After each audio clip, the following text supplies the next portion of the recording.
courbons la tête.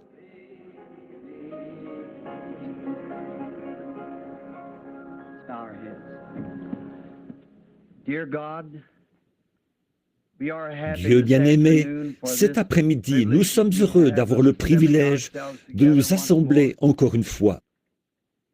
Et toi seul, Seigneur, tu sais combien nos cœurs ont soupiré après cette heure où nous pourrions être de nouveau ici, devant ton peuple, pour apporter ce message dont nous sentons de façon si vitale qu'il est si urgent en cette heure.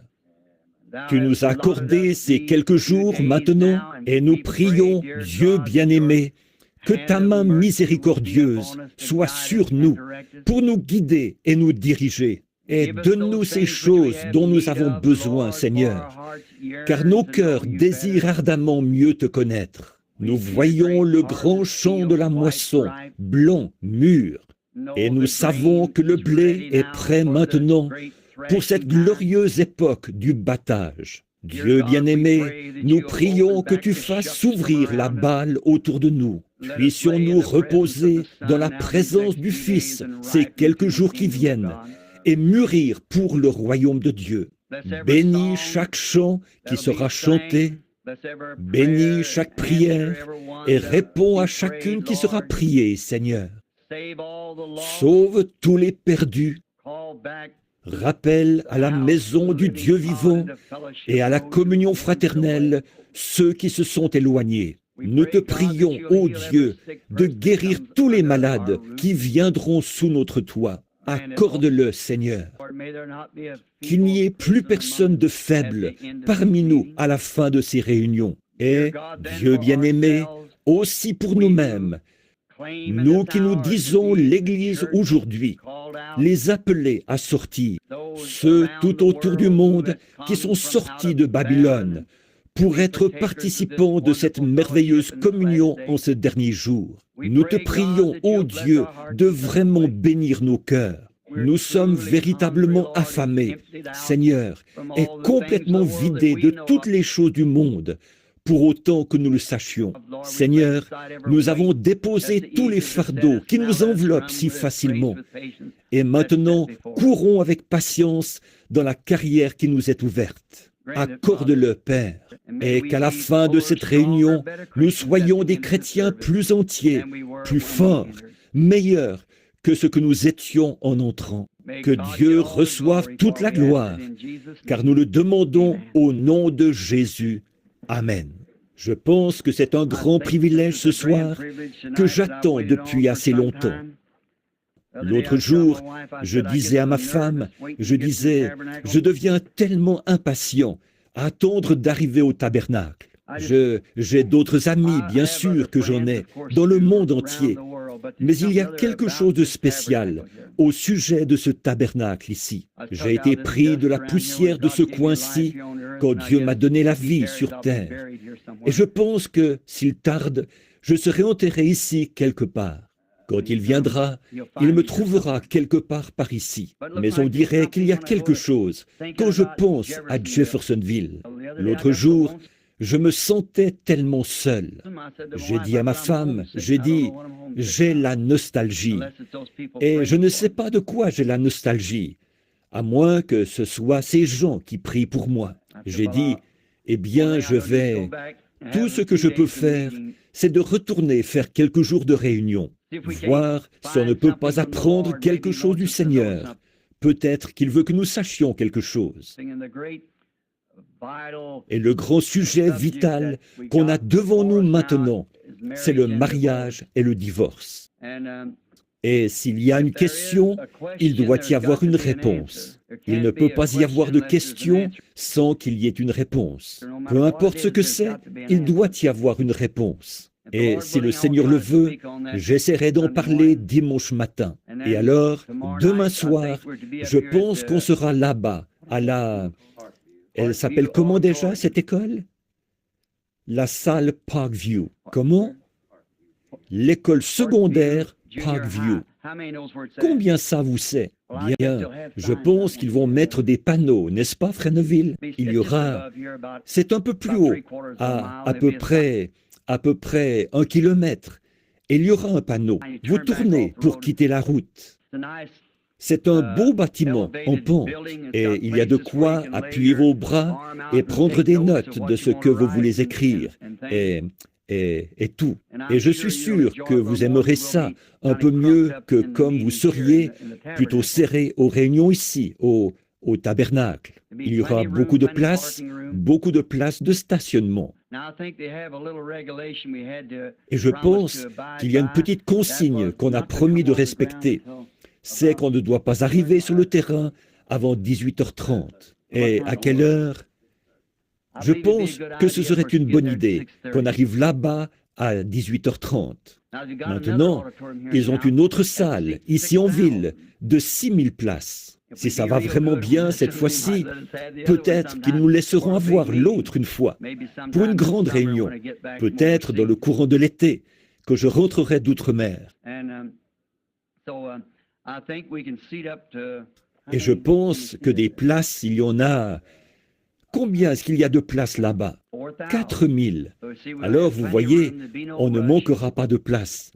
Il n'y aura pas besoin de se presser. Alors, venez à 18h30. Comme ça, tout le monde pourra entrer à l'heure juste, tout le monde ensemble, et je suis sûr que vous aurez une bonne place. C'est en pente, comme ceci, et il y a des choses là sur lesquelles vous pouvez écrire et prendre des notes et tout.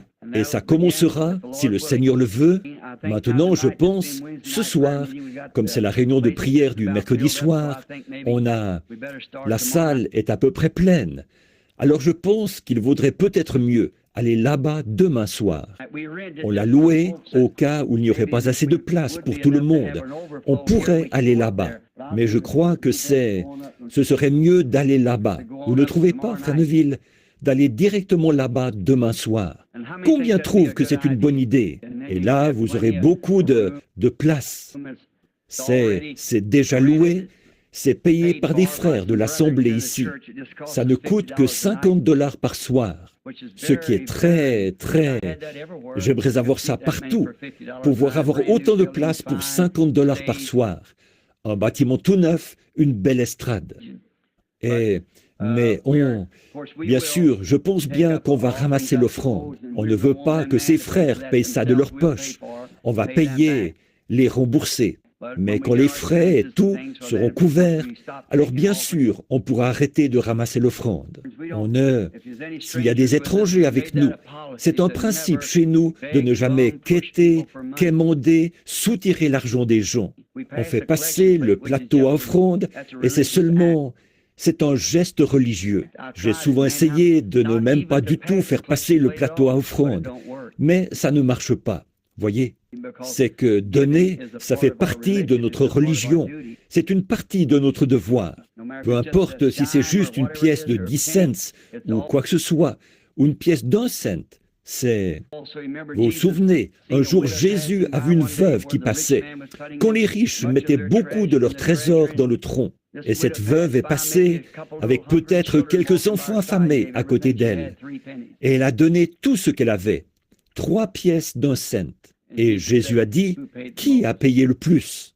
Maintenant, si moi j'avais été là, j'aurais dit, ne faites pas ça, sœur. Écoutez, on a assez d'argent. Mais lui, il ne l'a pas arrêté.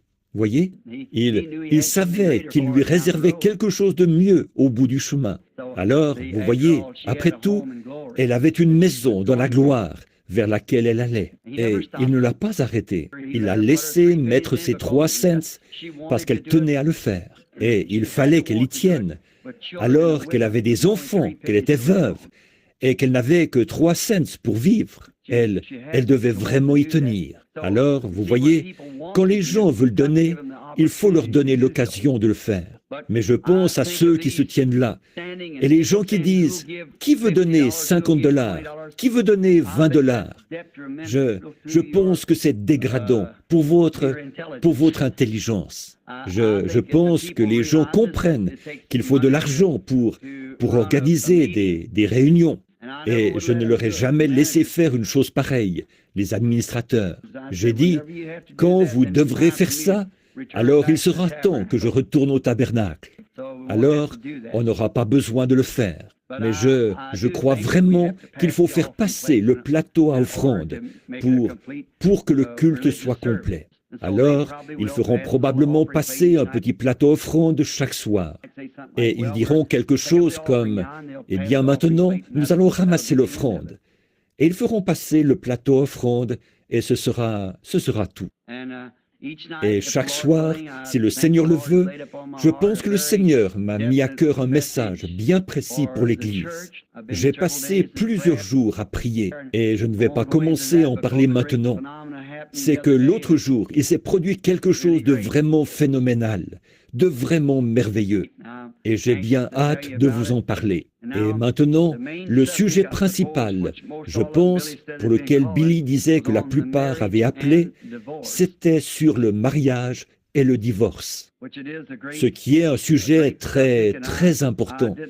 Et je ne savais pas comment l'aborder. Alors, je suis allé prier à ce sujet. Et le Seigneur m'a rencontré. Et je sais que moi, je ne l'ai pas, mais Dieu me l'a donné. Maintenant, je l'ai. Dieu m'a donné la réponse juste, voyez. Et je sais que c'est vrai. Et alors, je ne sais pas encore exactement. Peut-être dimanche, il se peut que je demande à nos sœurs de ne pas venir à la réunion de dimanche. Mais je ne sais pas. Ça dépendra si les femmes mariées veulent venir avec leur mari. Il y a des choses vraiment capitales qui doivent être dites. La vérité là-dessus. Et comment? Alors, nous voulons l'exposer entièrement comme il faut, par l'ainsi dit le Seigneur. Alors vous l'aurez. Alors, vous connaîtrez exactement la vérité. Et je compte sur lui pour le faire. Et maintenant, j'étais là-bas au restaurant l'autre jour, en train de manger. Et Jerry et les autres vous cherchaient. Ils disaient, eh bien, un des gars était là. Il disait qu'un type avait dit, je vais m'en tirer pas mal cette semaine. Il disait, ou ces 2 prochaines semaines. Il disait, il y a une réunion ici, du basketball, ou quelque chose comme ça. Il a dit, Branham là-bas va avoir une réunion.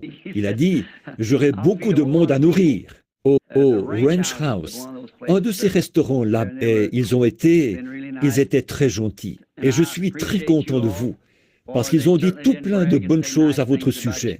Là-bas, au Ranch House, le gérant m'a rencontré l'autre jour. J'arrivais vers les 2h30 du matin de l'Arizona, et il a dit, eh bien, frère Branham, j'ai entendu dire que vous alliez encore faire une série de réunions. Il a dit, j'ai embauché de la main-d'œuvre supplémentaire, qu'il a dit. Et il a dit, et puis je veux dire une chose, c'est que ces gens qui viennent de là-bas, ce sont vraiment des gens bien. Là, j'étais vraiment fier de vous, voyez? Parce qu'après tout, pour moi, vous êtes un peu comme mes chevreaux. Et ou mes enfants plutôt. Alors, un chevreau, c'est un bouc, et vous n'êtes pas des boucs. Vous êtes mes agneaux. Qu'est-ce que vous dites de ça? Vous êtes les agneaux du Seigneur, qu'il m'a chargé de nourrir. Et j'ai confiance que qu'il me permettra de le faire. On continue notre chemin. Et là, en ce qui concerne le mariage et le divorce, j'ai toujours voulu en parler, depuis que c'est cette sceau. Vous savez, tous les mystères devaient être révélés là-dedans, dans l'ouverture de ces 7 sceaux, tous les mystères de la Bible. Et je me dis que maintenant, comme je commence à me faire vieux, je me dis que je pense que je ferais mieux au moins de le mettre sur au cas où il m'arriverait quelque chose. Alors l'Église se demanderait, on se demande ce qu'il avait à l'esprit. Qu'est-ce qu'il aurait dit? Et tous ces sujets qui ont l'air d'être si difficiles, je pense qu'avec l'aide du Seigneur, je vais tâcher de vous les apporter. Comme ça, s'il arrivait quelque chose et que je doive m'en aller avant qu'il revienne, alors vous aurez l'information. Je pense qu'on a des nouveaux livres qui sont parus. Je vois Sir Vail. Je ne sais pas si le docteur est ici ou pas. Est-ce qu'il est ici, Sir Vail? Il doit être dans la réunion. Je ne le vois pas. Mais, oh oui, tout au fond. Et frère Vail a écrit un livre et c'est... Je crois qu'aujourd'hui on m'a dit 2, frère Vail. Est-ce que c'est juste? Vous en avez 2 là, maintenant? 2 livres. Maintenant, je ne sais pas. D'après ce que j'ai compris, chaque personne peut en avoir un exemplaire. Alors, si vous... C'est ce que j'ai compris. Je peux me tromper. Il y a aussi... C'est bien ça, frère Vail? Elles sont sous presse maintenant. Et je suis sûr que vous voudrez vous les procurer, parce qu'ils apportent la réponse à une foule de questions qui vous tenaient à cœur. Et après ça, on va essayer d'avoir les 7 sceaux ouverts, vous savez, en livre, pour que chacun puisse le lire sous une forme qu'ils veulent, qu'ils peuvent comprendre et qu'ils puissent l'étudier. Je trouve que c'est écrit, si ça...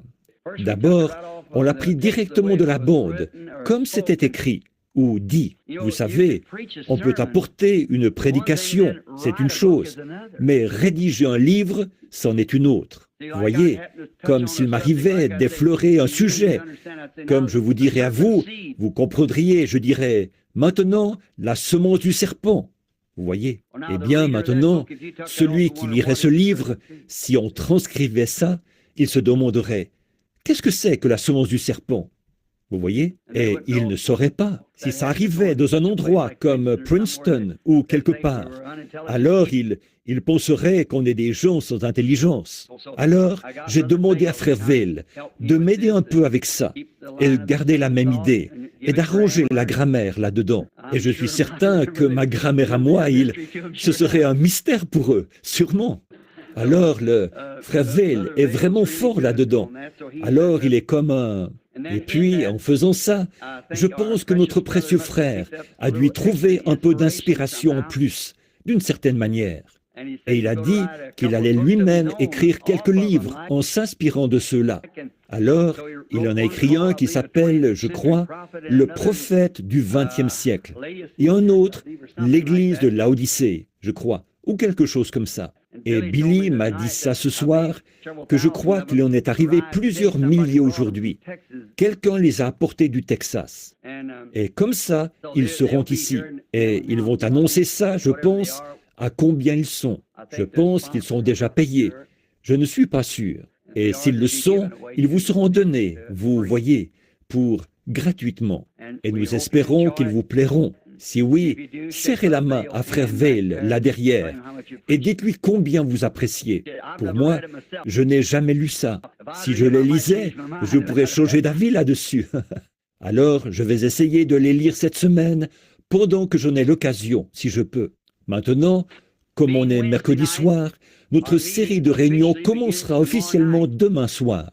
Mais je trouvais que, vu que je suis ici parmi vous, je ne pouvais simplement pas rester là-bas à la maison en sachant que vous étiez tous ici. Vous savez, c'est comme quand on a de la famille qui arrive et qu'on se dépêche d'aller les accueillir au bout de l'allée. Vous savez, et j'ai pensé que j'allais tout de suite venir vous souhaiter la bienvenue à Jeffersonville. Et alors, la semaine dernière, Non, excusez-moi, c'était il y a à peu près 3 semaines. Je suis rentré. J'étais parti essayer J'avais été à des réunions dans tout l'Arizona là-bas. Et j'étais rentré pour essayer de me détendre. Alors, je suis parti à la chasse. Et j'ai eu le record de l'Arizona pour le plus gros puma. Je l'ai poursuivi sur 32 kilomètres à travers la forêt pour l'attraper. Mais pourtant, quand j'y pense, que je n'aurais jamais cru quand j'étais un jeune garçon, juste pour montrer comment ces choses arrivent. Une petite maison que le Seigneur nous a donnée là-bas, pour les mois qu'on passe là-bas, et l'école pour les enfants. J'étais un jeune garçon. Je pense que Jimmy Poole est ici ce soir. Peut-être que son père est ici. Jim le baraquet. On allait à l'école ensemble. Et je me souviens que j'étais assis là, un petit garçon en guenilles, et j'avais des chaussures de tennis avec les orteils qui sortaient. J'empruntais une feuille à l'un, un crayon à l'autre. À l'époque, j'écrivais des poèmes, et Madame Wood, qui est ici, m'a fait réciter ça cet après-midi. Ça a été enregistré, celui sur ma vieille Ford, vous savez, et il n'est pas mal. Maintenant, elle a dit, « Eh bien, vous devriez envoyer ça à Monsieur Ford. » J'ai dit, « Il y a trop de vérité, je crois, sur l'avant qui vibre, la boîte de vitesse qui grince et le volant qui ressemble à un casse-tête chinois. Mais mais j'ai toujours dit que la seule chose que j'avais à faire, c'était de compter les 4 pneus et de la secouer assez pour qu'elle démarre, et puis de monter dedans. Je disais, ce n'était pas mal quand je la démarrais dans une côte. Elle commençait à tirer très lentement, et elle faisait « Je pense que j'y arrive, je pense que j'y arrive, je pense que j'y arrive. » Et puis, de l'autre côté, elle reprenait en faisant « Je pensais bien que j'y arriverais, je pensais bien que j'y arriverais. » Voyez, c'est comme ça qu'on monte cette côte, comme le voyage du pèlerin. Alors, j'avais un petit poème que j'ai écrit, quelque chose comme ceci. Et il disait, maintenant, pensez donc, j'avais seulement une 12aine d'années. Et l'autre jour, j'étais là, je regardais vers le canyon. Et j'étais en train de penser que ce puma serait exposé ici dans mon bureau, derrière une vitrine, dans une vitrine de verre. Je pensais à ce petit poème. Je suis retourné le chercher. Quelque chose comme ceci. Pensez seulement comment Dieu... Est-ce que vous croyez que Dieu est dans tout ce qui est inspiré? Dieu doit écrire un chant. Est-ce que vous croyez que Dieu est dans les chants? Jésus l'a dit. Il s'est reporté à David. Ne savez-vous pas ce que David a dit dans les psaumes? Vous savez, pensez à la crucifixion elle-même. David l'a chanté dans le psaume 22. « Mon Dieu, pourquoi m'as-tu abandonné? Tous mes os, ils me regardent. Ils percent mes mains et mes pieds. » Vous savez, et c'était un chant. Les psaumes, c'est un chant. Et cette poésie, regardez bien comme elle s'est accomplie. J'étais assis là, un pauvre gamin avec une feuille de papier empruntée. Je disais, je m'ennuie, oh je m'ennuie de ce lointain sud-ouest, où les ombres tombent au plus bas derrière la montagneuse crête. Je vois un coyote aux aguets, tout autour la brume mauve.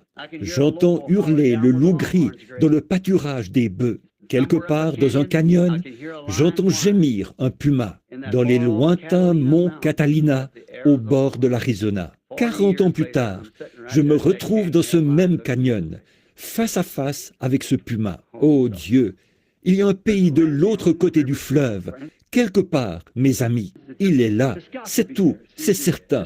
Voyez, il y a trop de choses qui en témoignent. Toutes ces choses ne sont pas que des mythes. Elles sont réelles. Ce sont des réalités. Je suis si heureux d'être ici ce soir, d'être avec ces gens avec lesquels je m'attends à vivre pour toujours là-bas, où il n'y aura plus ni maladie, ni mort, ni séparation. Et voyager ne sera plus rien pour nous à ce moment-là. Maintenant, je trouve qu'aucune réunion n'est complète sans qu'on lise la parole et qu'on fasse un petit... Frère Neville, je me suis avancé tout bonnement. Billy m'avait dit que vous vouliez que je prêche. C'est bien ça, Frère Neville? Je prends peut-être un peu trop de liberté, mais ça m'a fait tellement plaisir. Alors maintenant, vous qui avez des chants et tout, allez voir Frère Neville quand vous allez chanter. Et on pourra faire ça là-bas. Il y aura à peu près une demi-heure d'introduction et qu'on entre tout de suite dans ces messages vraiment profonds et voir ce qu'on verra le Seigneur faire. Et j'ai bien confiance que je crois que nous avons la vérité. J'en suis convaincu. Et je crois que le blé est, tout à fait, que la balle est en train de s'en écarter. Vous savez. Et vous voyez, je donnerai peut-être un petit prélude là-dessus demain soir. Vous voyez, sur la balle qui est en train de s'écarter du blé. Mais le blé doit reposer dans la présence du Fils pour mûrir. Et c'est pour ça qu'on est ici, mes amis, pour rester dans la présence du Fils, jusqu'à ce que notre petit groupe de gens ici, jusqu'à ce qu'il soit tellement mûr pour Christ, qu'il devienne du pain sur sa table. Voilà ce que je veux. Et maintenant, avant d'aborder la parole, après avoir récité des poèmes et tout, prions encore. Ensuite, nous prendrons notre sujet. Bien-aimé Jésus, aide-nous maintenant ce soir, pour ces quelques mots, comme nous nous attendons à toi. Et nous prions que ta grâce et ta miséricorde soient avec nous, Seigneur, et attendris nos cœurs. Enlève toute la balle, les épines, les chardons, que les rayons bénis du soleil de Dieu viennent sur la parole, Seigneur, et que nous ayons une réunion si glorieuse qu'il n'y ait plus personne parmi nous qui ne soit pas sauvé. Tous les enfants seront dans le royaume de Dieu. Ceux qui n'ont pas le baptême de l'Esprit, qu'ils le reçoivent, Père. Que tous les grands mystères que nous devons connaître dans cet âge, Seigneur, nous soient dévoilés. Et nous verrons Dieu clairement.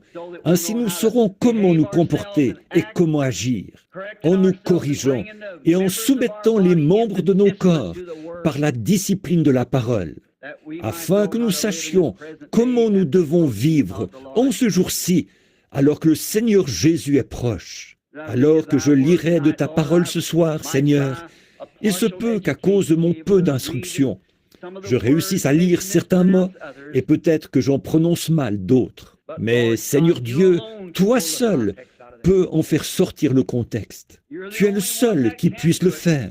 Il n'y a aucun moyen pour qu'un être humain puisse jamais y arriver. C'est entre tes mains, Seigneur. Alors, donne-nous chaque soir ces choses qui sont cachées dans ta parole, afin que nous soyons de meilleurs chrétiens et que nous vivions comme il faut à l'heure où nous sommes, comme des chrétiens modèles. Nous le demandons au nom du Seigneur Jésus. Amen. Maintenant, beaucoup d'entre vous, dans vos Bibles, j'aimerais que vous preniez le livre de Jonas. On parle tellement souvent de ce que Jonas était rétrograde et tout. J'ai toujours pris le parti de Jonas. Je ne crois pas que Jonas était rétrograde. Je ne crois pas ça. Je crois simplement que, des fois, on l'utilise pour dire de quelqu'un, c'est un Jonas. Mais j'en ai déjà parlé d'une autre manière. J'ai dit ce que je pensais là-dessus, Jonas, ce qui était arrivé. La parole de l'Éternel fut adressée à Jonas, fils d'Amittai, en ces mots: « Lève-toi, va à Ninive, la grande ville, et crie contre elle, car sa méchanceté est montée jusqu'à moi. » Et Jonas se leva pour s'enfuir à Tarsis, loin de la face de l'Éternel. Il descendit à Jaffo, et il trouva un navire qui allait à Tarsis. Il paya le prix du transport et s'embarqua pour aller avec les passagers à Tarsis, loin de la face de l'Éternel. Quelle triste fin! Un homme qui fuit la face de l'Éternel. Et c'est mon sujet.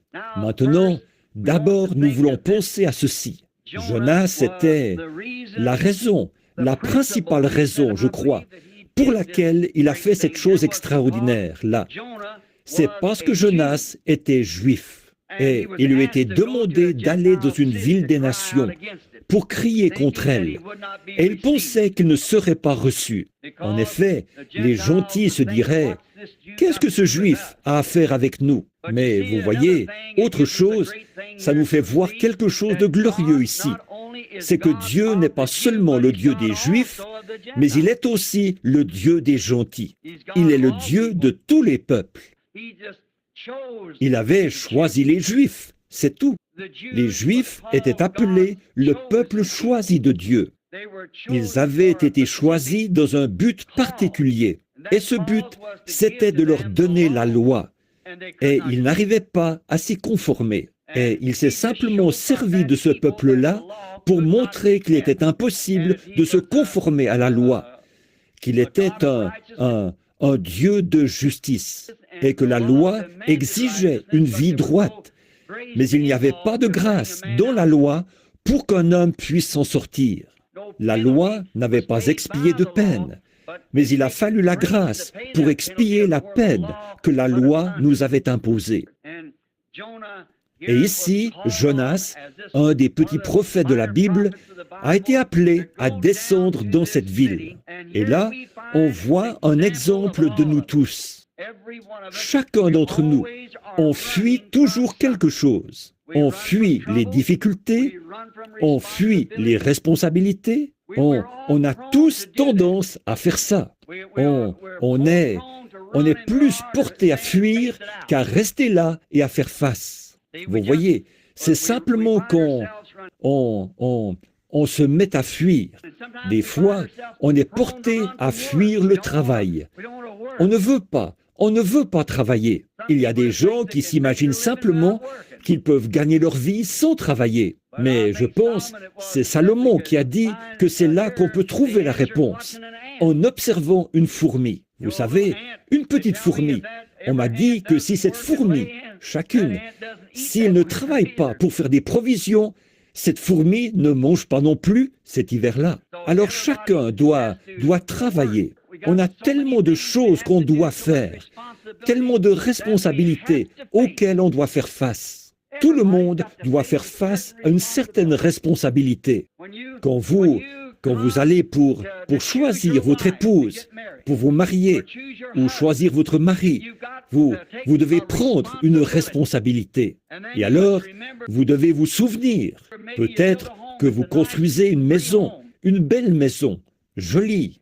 Et alors, souvenez-vous, en tant que femme mariée, vous devez penser à la responsabilité d'élever des enfants. Et vous devez penser que ces beaux murs bien lisses seront pleins de traces de petites mains sales. Ensuite, vous avez la responsabilité d'éduquer vos enfants. Vous avez la responsabilité de les vêtir, de les nourrir. Tout est une responsabilité. Et c'est si facile, quand les responsabilités sont devant nous, de les esquiver. Et on découvre que le mariage est une responsabilité à tous les points de vue. Même, très souvent, on trouve, ce n'est pas facile à dire, mais c'est vrai, que des serviteurs de Dieu, souvent, esquivent une responsabilité de prendre position pour la vraie parole de Dieu quand ils y sont confrontés. Ils esquivent cette responsabilité. Quand nous, les êtres humains, on est confrontés à la vérité de la parole de Dieu, on a tendance à reculer jusqu'à la dernière limite.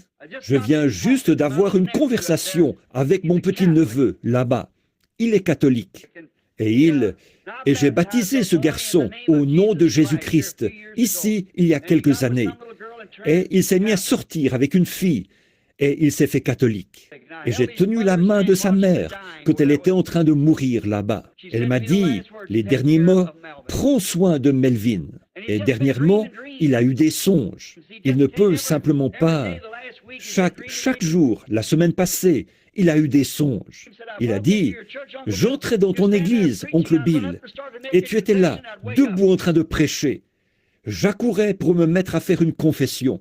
Je me réveillais. Il a dit, j'ai eu tort. Je lui ai dit, Melvin, tu n'as pas besoin d'interprétation pour ça. Ta place, c'est là-bas. C'est là que tu dois être. C'est ça, voyez. Mais d'assumer des responsabilités, parfois, ça nous écorche de faire ça. Et comme père, d'assumer la responsabilité de donner une correction à votre enfant. Ces petits-enfants, vous ne voulez pas faire ça. Mais en tant que père ou que mère, vous devez assumer la responsabilité d'élever cet enfant. Parce que la Bible a dit, ménage la verge et tu gâteras ton fils. Et ça tient encore bon aux yeux de chaque psychologue qu'il y a dans le monde. Ça reste toujours la vérité de Dieu. S'il y avait eu plus de ça mis en pratique, on n'aurait pas eu tant de délinquance juvénile et tout ça, et la pourriture qu'on a dans le monde aujourd'hui. Mais la vieille règle d'or du foyer a été transgressée il y a longtemps et laisse les enfants faire tout ce qu'ils veulent. Mais, comme je disais, même des prédicateurs, ils vont être confrontés à la vérité et ils vont s'en détourner. Vous voyez, ils sentent qu'il y a quelque chose, qu'ils ne veulent pas l'assumer. Souvent, des gens sont venus me voir en disant « Je sais que c'est vrai, frère Branham, mais si je faisais ça, ils me mettraient à la porte de l'église. » Et alors, si vous ne le faites pas, c'est là-haut que vous serez mis à la porte. De toute façon, vous devez être mis à la porte quelque part. Voyez? Alors, vous faites mieux d'y faire face, au lieu de fuir et de dire « Eh bien, je vais aller ici, je n'y retournerai pas. » Retournez-y, c'est sûr. Écoutez-en encore.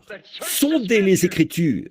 Jésus a dit « Sondez les Écritures, parce que vous pensez avoir en elles la vie éternelle.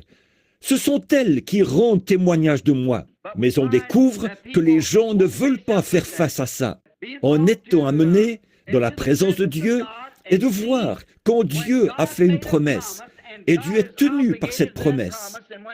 Et quand il fait s'accomplir cette promesse, alors les gens ont peur de faire face à la responsabilité d'assumer le message de l'heure. On trouve ça partout. Qu'en est-il de vous les luthériens? Combien de luthériens ont eu peur?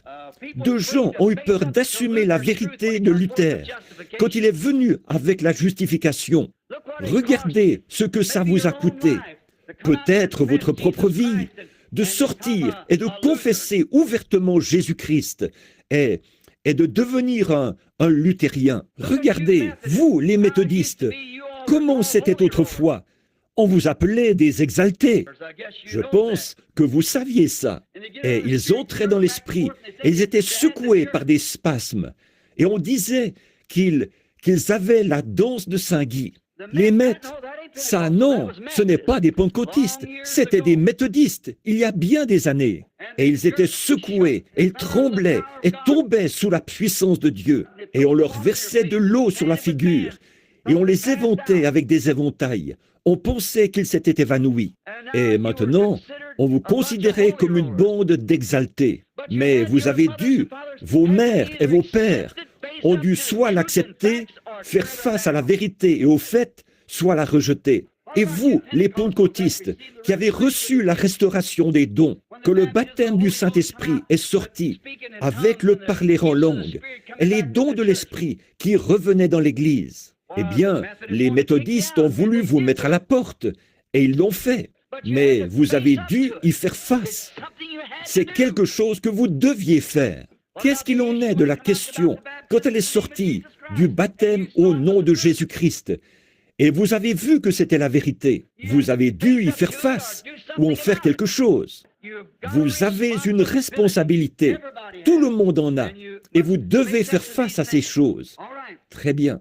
Et puis, quand vous voyez en ce jour maintenant, quand la parole de Dieu a fait ses promesses de choses que nous voyons arriver maintenant, alors nous avons la responsabilité soit d'y faire face, soit de nous en éloigner.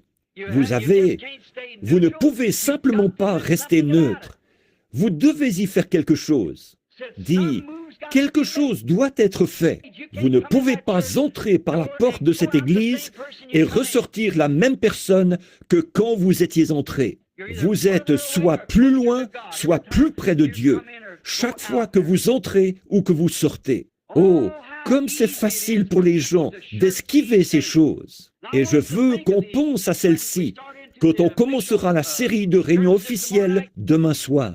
C'est que je veux que vous remarquiez que quand on se trouve devant quelque chose, s'il y a une question à ce sujet,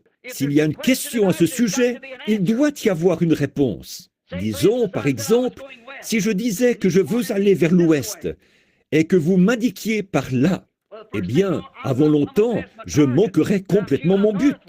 Et je vais vers le nord-ouest.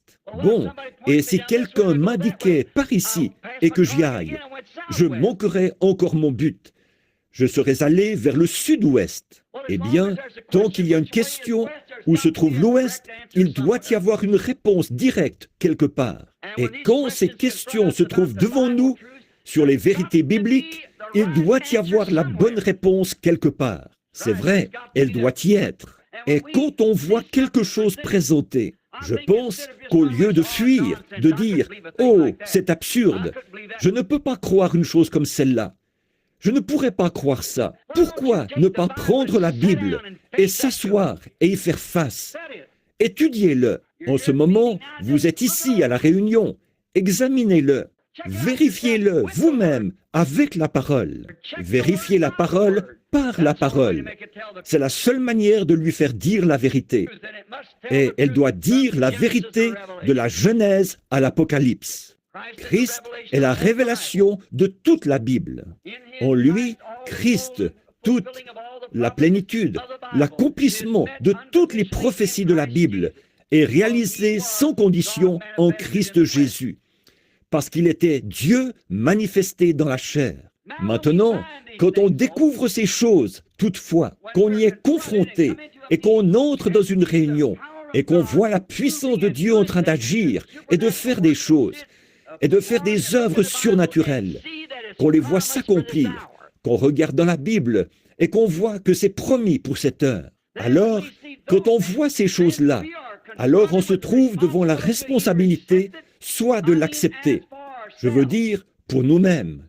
Maintenant, beaucoup de gens sympathisent, beaucoup de gens disent que c'est vrai, mais ça n'en fait pas ce n'est pas de ça que vous êtes responsable. Comme j'ai dit, et si j'étais un jeune homme et que je cherchais une épouse pour me marier, et qu'il y avait ici une jeune fille qui ait toutes les qualités que je trouve nécessaires à une femme, eh bien, côté moral, c'est une reine, et charmante, et un bon caractère, une vraie chrétienne. Tout ce que je peux espérer pour me faire une bonne épouse. Peu importe combien je dis qu'elle est parfaite, qu'elle est juste comme il faut, elle n'est pas à moi tant que je ne l'ai pas acceptée et que je n'ai pas pris la responsabilité de l'avoir comme femme. C'est la même chose avec le message. Vous pourriez dire, c'est vrai, ou ceci, cela, ou autre chose, et dire, je sympathise avec, je crois que c'est la vérité, mais vous devez l'accepter et doit devenir une partie de vous, et vous une partie de lui. Vous devez, alors il est à vous, quand vous épousez cette femme que vous avez choisie, c'est là que vous devenez un. Et c'est comme ça que vous êtes avec Christ. Quand vous le voyez manifesté et rendu réel, alors vous êtes une partie de lui, et il est une partie de vous. Et ensemble, vous êtes une partie du message. Oh, combien on a de navires dénominationnels qui vont à Tarsis. Pour les Jonas de ces jours-ci, il y en a 900 et quelques de navires qui prennent le chemin de la facilité. Ils ne veulent pas y faire face. Jonas ne voulait pas faire face. Le fait d'aller vers les non-juifs, il ne voulait pas leur apporter ce message cruel là-bas. Dans 40 jours, vous périrez si vous ne vous repentez pas. Ça le rebutait. Et il se disait, ces non-juifs, on ne sait pas à quoi s'attendre de leur part. Mais il devait y faire face. Vous voyez, seulement il a pris le bateau de la facilité et il est allé à Tarsis. Il est descendu au fond du bateau et il s'est endormi. Il a choisi le chemin de la facilité. C'est un chemin facile. C'est un chemin qui a du succès auprès des gens. C'est facile de prendre le chemin où tout le monde vous passe la main dans le dos et dit que vous êtes un brave type.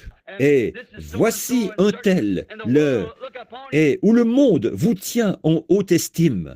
C'est facile de suivre le chemin du plus grand nombre. Mais quand vous devez faire quelque chose de différent, quand vous devez vous tenir à votre conviction de ce que vous savez être la vérité, c'est là qu'il y a la partie difficile. C'est là que les frictions arrivent. C'est en plein là. Oh, comme on a souvent chanté ce vieux cantique, qu'il est facile, quand on navigue sur une mer calme, de se confier dans la force du grand bras de Jéhovah. Mais, oh, que les vagues se mettent à souffler, que le vent souffle et soulève les vagues. Alors, qu'est-ce que vous faites? Quelque chose comme on m'avait raconté une fois qu'une dame avait dit, à l'époque des voitures à cheval. Elle a dit que le cheval s'était emballé avec elle en rentrant de l'église. On a dit, qu'est-ce que vous avez fait? Elle a dit, j'ai fait confiance au Seigneur jusqu'à ce que les rênes lâchent. Eh bien, c'est là le moment de faire confiance au Seigneur. Après que les rênes ont lâché, vous faites confiance aux rênes jusqu'à ce qu'elles aient lâché. Oui.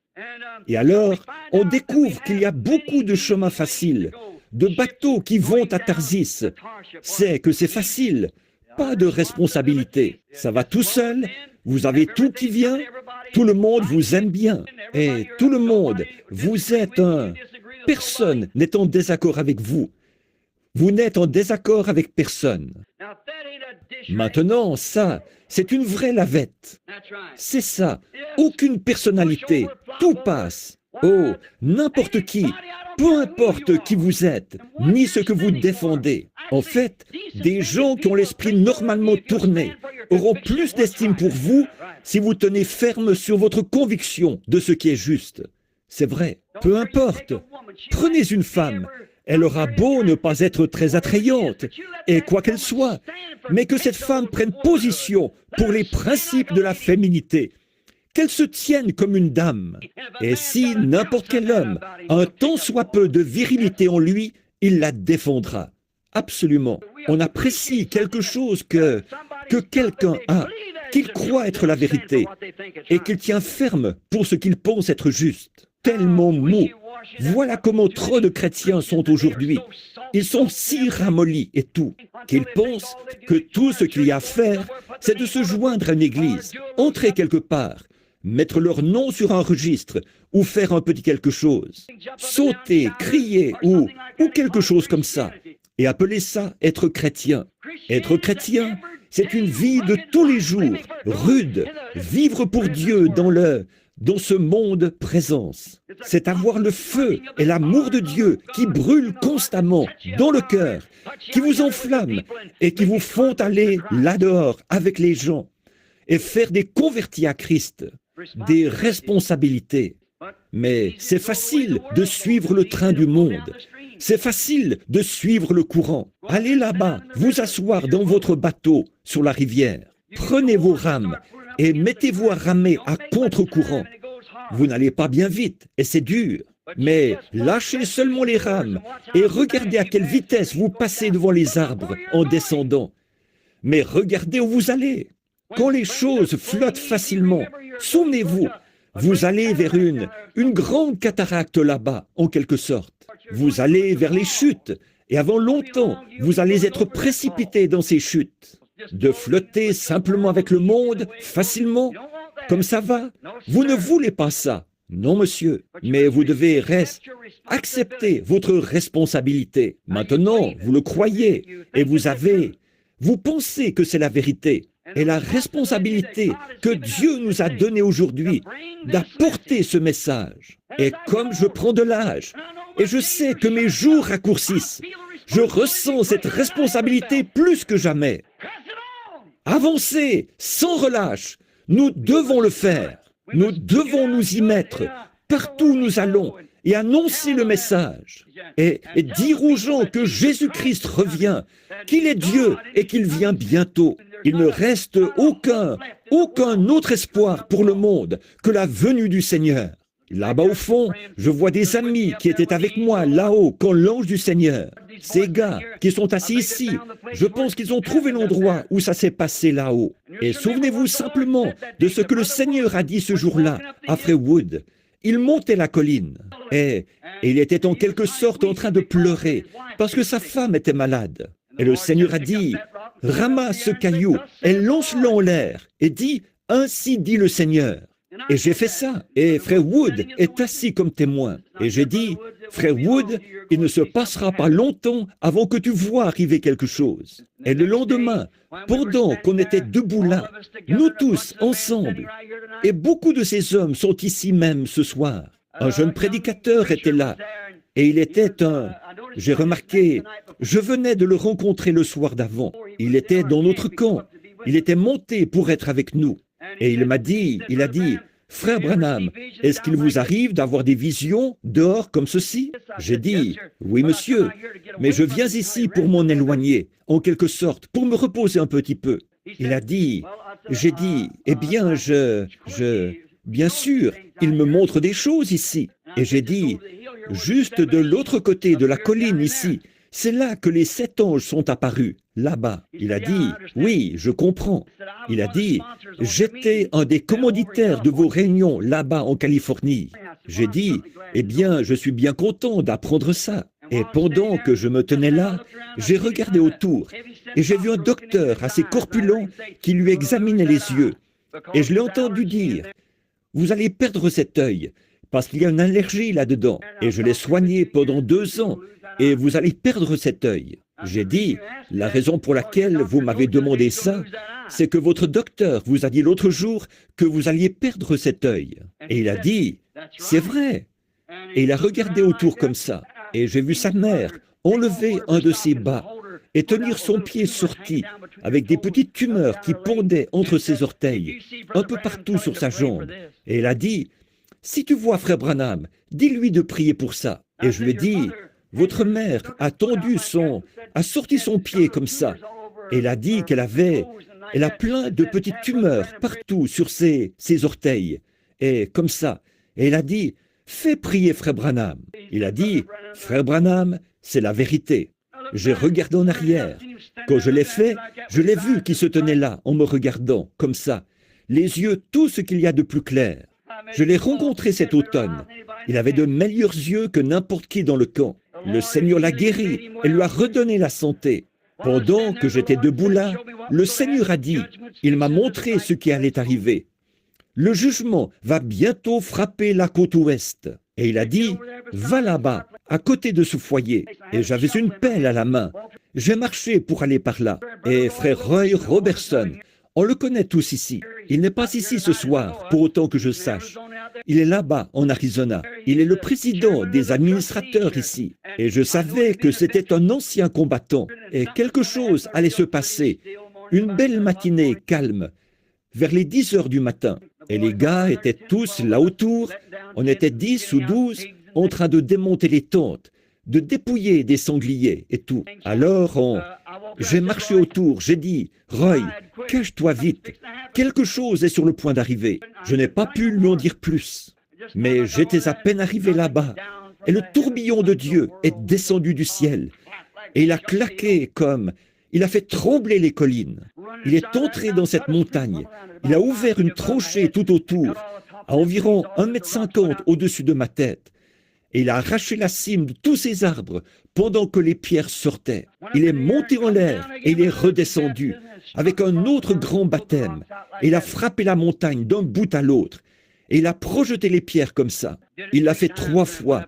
Et puis, il est monté en l'air. Et frère Banks est venu vers moi. Il a dit, « C'est ça que tu disais hier ?» J'ai dit, « Oui, monsieur, c'est exactement ça. » Voyez ? Et 2 jours après, l'Alaska a failli être englouti là-haut. Et cette côte ouest n'a pas arrêté d'être secouée. Les tonnerres et les poussées et tout ce qui se passe. Et un de ces jours, elle va glisser sous l'océan.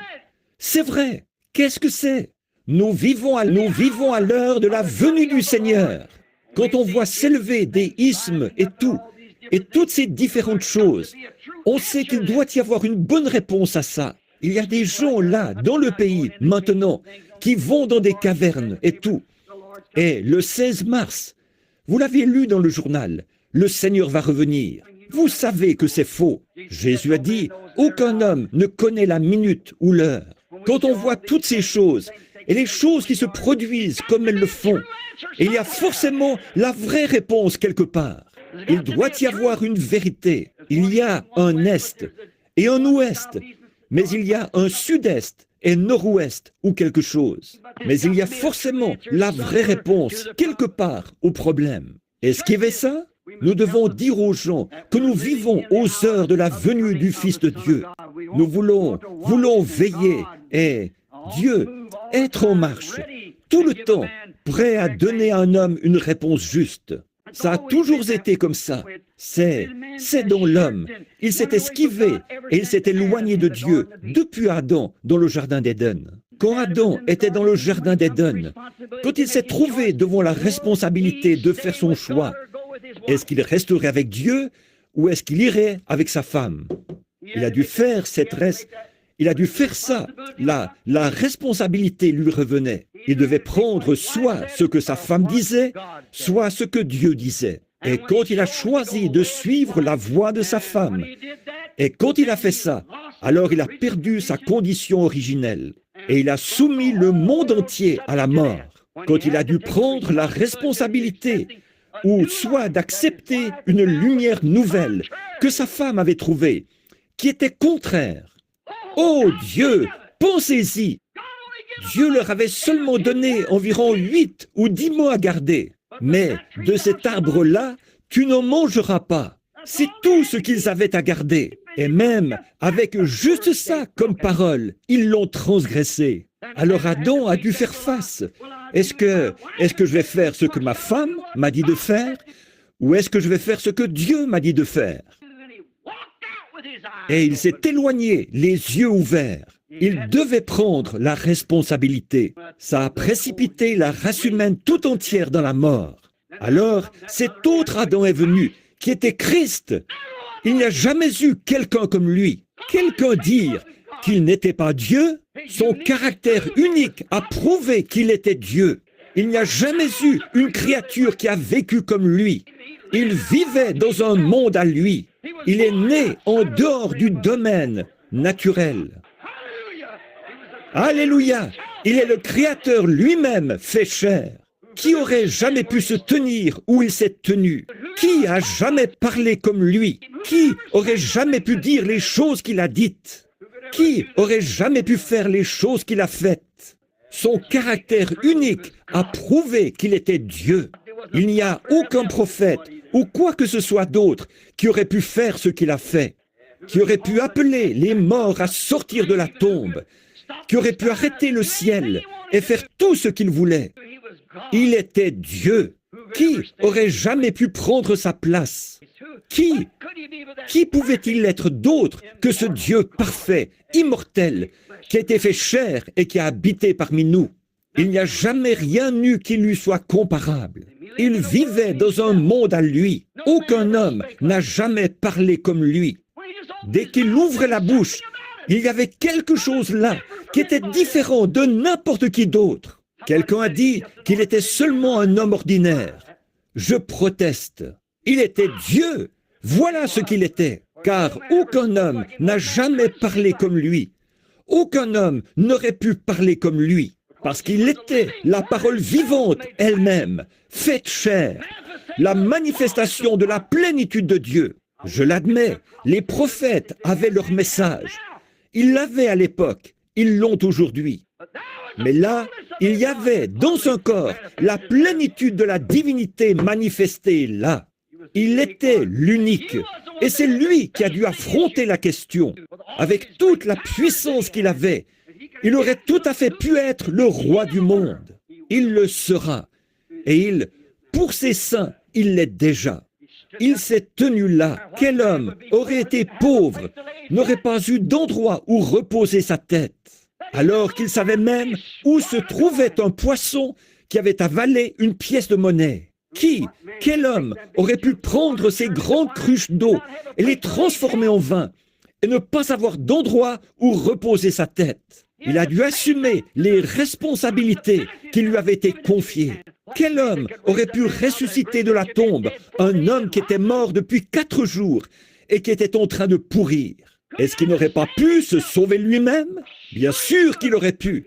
Mais s'il l'avait fait, il ne nous aurait pas sauvés. Il a dû assumer les responsabilités et à cause de son obéissance à la parole. Alors que la désobéissance d'Adam, qui lui avait pris le raccourci, le chemin de Tarsis. Mais Jésus a pris le chemin de Ninive, vers les nations, pour se chercher une épouse. Je suis heureux ce soir qu'il l'ait fait. Alors, on devrait se rendre à l'évidence qu'on lui appartient et renoncer au monde. Amen. Chaque homme a dû l'assumer, qui a une responsabilité devant Dieu. Prenons par exemple Noé. Il a dû le faire. Noé, Moïse, Élie et tous les autres, chaque âge, ils ont dû assumer la responsabilité et ils ont dû le faire. Et c'est justement pour ça qu'ils ont été envoyés, chacun dans son temps. Regardez Noé dans son âge de science et comme il a dû affronter quelque chose qui était tellement contraire à la science. Oh, il n'y avait aucune raison que ce ne soit pas contraire à la science. Vous voyez, c'était contraire à la science, plutôt. Oh, on leur disait qu'il allait pleuvoir du ciel. Il n'y avait jamais eu de pluie qui était tombée du ciel. Maintenant, il a dû l'assumer. Dieu avait dit qu'il allait pleuvoir. Et alors la foi sans les œuvres est morte. Si vous dites « je le crois » et que vous n'agissez pas, comme un message, si vous dites « je le crois » et que vous n'agissez pas, ça vous avance à quoi? Voyez, Noé s'est mis au travail avec son marteau et il a construit une arche pour confirmer ce dont il parlait. C'est ça que nous devons faire, nous aussi. Nous devons nous mettre au travail et prouver notre foi par nos œuvres. Nos œuvres prouvent notre foi. Moïse a dû le faire et Élie a dû le faire. Chaque prophète, dans son âge, a dû se tenir debout et faire face à ses responsabilités. Mais il y en a beaucoup qui n'ont pas fait comme Jonas. Il a fui, eux non. Remarquez, crie contre elle. Oh là là, c'est ça. Voilà ce que c'est. Crie contre elle. C'est là qu'on peut vérifier. Rien qu'aller là-bas, dire à ces gens, dites, je suis venu me joindre à vous les gars. Vous savez, je crois que je vais vous dire ce que je vais faire. J'ai une petite chose ici. Je pense que je peux en faire un. Tous nous rassembler et on fera ceci, cela ou autre chose. Mais c'était cri contre elle. Quand vous devez crier contre quelque chose. Maintenant, il a dû crier contre tout ce qu'il y avait là-bas. Crier contre la ville. Crier contre leur travail. Crier contre leur église. Crier contre leurs prophètes. Crier contre leurs prédicateurs. Crier contre leurs prêtres. Crie contre elle. Contre tout. Crie contre elle. Noé a crié contre son âge. Bien sûr, il l'a fait contre les églises de son âge. Moïse a très certainement crié contre son âge, contre les gens, les prêtres, et ainsi de suite. Il a crié d'un bout à l'autre du désert. À chaque croisement, il criait. Il criait sans arrêt après le peuple. Élie était très mal vu dans son jour, parce qu'il criait contre cet âge-là. Il l'était certainement. Jean-Baptiste était très mal vu dans son âge. Il a crié contre son âge. Il a dit au roi, le potentat du pays, il avait épousé la femme de son frère. Il a dû prêcher sur le mariage et le divorce un matin. Alors, il a crié contre ça. Il a dit, il ne t'est pas permis de l'avoir. Ça lui a coûté d'avoir la tête tranchée plus tard. Mais il a crié et il est resté à son poste. Il n'a jamais pris le bateau pour Tarsis en disant, eh bien, je veux bien être d'accord avec toi, Hérode. C'est bon, puisque tu trouves qu'elle est gentille, qu'elle est une bonne épouse pour toi. Vas-y. Oh, miséricorde. C'est lavette, vous voyez, oui, n'importe quelle petite chose. Ça, ce n'est bon rien qu'à nettoyer des assiettes sales. Mais remarquez, Jean n'était pas comme ça. Il a pris le taureau par les cornes. Il a dit, il ne t'est pas permis de l'avoir. Oui, monsieur. Et il s'est élevé contre ça. Ils n'ont pas fui. Jean ne l'a pas fait. Ils sont restés là et ils ont regardé les choses en face. Une fois, Moïse a essayé de fuir comme Jonas, mais Dieu l'a ramené. Beaucoup d'entre eux ont essayé d'y échapper. Ils se mettaient à... Mais écoutez, si Dieu vous a appelé et que vous êtes sûr que Dieu est dans le message, rien ne pourra vous faire reculer. Ça n'a pas fait reculer Jonas. Non, monsieur. Amos, il y a bien longtemps, s'est écrié. Il a dit, le lion a rugi. Qui ne serait effrayé? Dieu a parlé. Qui ne prophétiserait? Qui ne prophétiserait? Quand on voit Dieu parler et dire qu'une certaine chose va arriver, et la voilà qui arrive. Un lion rugit. Tout le monde a peur. Oui, monsieur. Si vous en avez déjà entendu un rugir dans la jungle, vous pouvez entendre ceux-là qui miaulent dans les cages, par ici, de ces lions apprivoisés. Mais vous devriez une fois en entendre rugir un vrai, un sauvage. Ça fait tomber les pierres de la montagne, à 500 mètres de là. Je ne comprends pas comment tant de vacarme peut sortir de ses poumons. Et il baisse la tête. Sa crinière s'ébouriffe. Je n'ai jamais rien entendu. C'est comme un coup de canon quand il fait sortir ce grand rugissement de ses poumons. Qui pourrait ne pas avoir peur? On dit que si jamais vous êtes tué par un lion, c'est sans douleur. Il vous fait mourir de peur avant de vous attraper. Vous voyez, vous ne le sentez pas. Il vous épouvante par ce gros rugissement féroce. Et le voilà sur vous en une fraction de seconde. Il a dit, le lion a rugi. Qui ne serait effrayé? Dieu a parlé. Qui ne prophétiserait? Quand vous voyez Dieu faire quelque chose, vous dites, il se peut que je ne sois pas prophète. Jonas a dit, il se peut que je ne sois pas prophète, ni fils de prophète. Mais Dieu a parlé. Qui ne prophétiserait? Il se peut que je ne sois pas prophète. Il se peut que je ne sois pas ceci, cela ou autre chose. Quand je vois Dieu faire quelque chose, et que je le vois ici dans la parole, et qu'il l'a promis, qui peut se taire et rester tranquille? Bien sûr, il l'a fait. On ne peut pas non plus se cacher derrière des credos. Et tous ces groupes ici, et descendre à Tarsis. On ne veut pas aller avec ces groupes. Mais il y en a beaucoup, comme Adam, qui font la même chose. Ils essayent de se faire un substitut, en quelque sorte. Ils cherchent un moyen de s'en sortir. Et ils se font un substitut pour affronter Dieu, une fois qu'ils savent qu'ils ont tort. Quand ils ont été confrontés à la vérité, il a suivi sa femme, et il a fait exactement ce que Dieu lui avait dit de ne pas faire. Il a avancé tout droit, et il l'a fait quand même. Alors, il s'est retrouvé nu, elle et lui, tous les deux, dans le jardin d'Éden. Leurs yeux se sont ouverts. Ils savaient ce qui était bien et ce qui était mal à ce moment-là. Et là, il a essayé de trouver un substitut pour se couvrir avec ça. Maintenant, c'est à peu près comme ça qu'on fait aujourd'hui.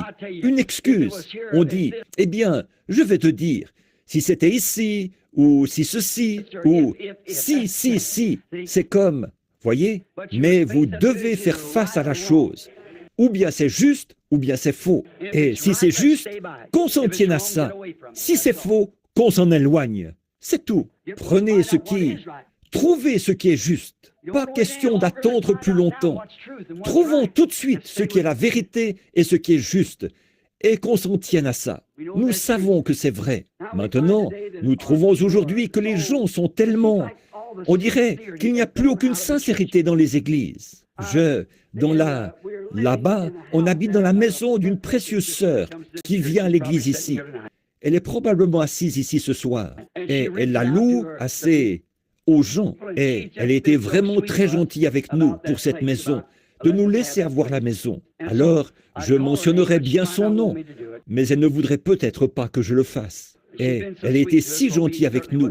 Et on ne voudrait surtout pas la dénoncer. Mais elle a été une femme très, très gentille. Et dans la maison, il y avait une télévision, là, dans un coin. On a une petite, des maisons jumelées. J'ai une grande famille et pas mal d'enfants. Et vous savez, il leur faut des lits. Il y en a plein. Et des tas d'affaires dessus. Alors, on doit enjamber ceci et cela quand on entre et quand on sort. Et alors là-bas, il y avait une télévision. Et sur cette télé, le dimanche matin, ces enfants se sont mis à regarder un genre d'émission où on chante des cantiques. Vous savez, il y aurait presque eu de quoi vous faire honte s'il n'y avait pas un vrai christianisme quelque part sur lequel vous puissiez mettre la main, de voir ce que les gens appellent le christianisme. Oh, on dirait qu'il n'y a plus aucune sincérité là-dedans. Oh, on dirait qu'ils ne... Oh, c'est affreux de les voir brandir le poing et se battre à l'écran, tout en essayant de chanter des cantiques et tout ça. Ils font des blagues que même un marin ne ferait pas. Ils disent tout ce qui leur passe par la tête. Ils plaisantent et ils font n'importe quoi. Vous savez, on dirait que le caractère sacré du christianisme a perdu sa place. Maintenant, je vais à l'église et je vois le pasteur monter sur l'estrade et annoncer qu'il va y avoir un concours de natation. Toutes les femmes vont mettre leur maillot de bain. Elles vont toutes aller là-bas. Il va y avoir un concours de natation pour les femmes. Et il va y avoir un genre de fête.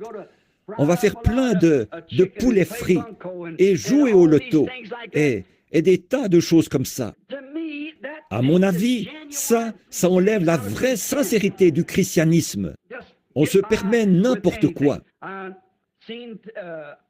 En venant ici, j'ai remarqué, vous savez, on voit plus nos sœurs porter des shorts ici où il fait froid qu'on en voit là-bas où il fait chaud. Vous voyez, c'est vrai.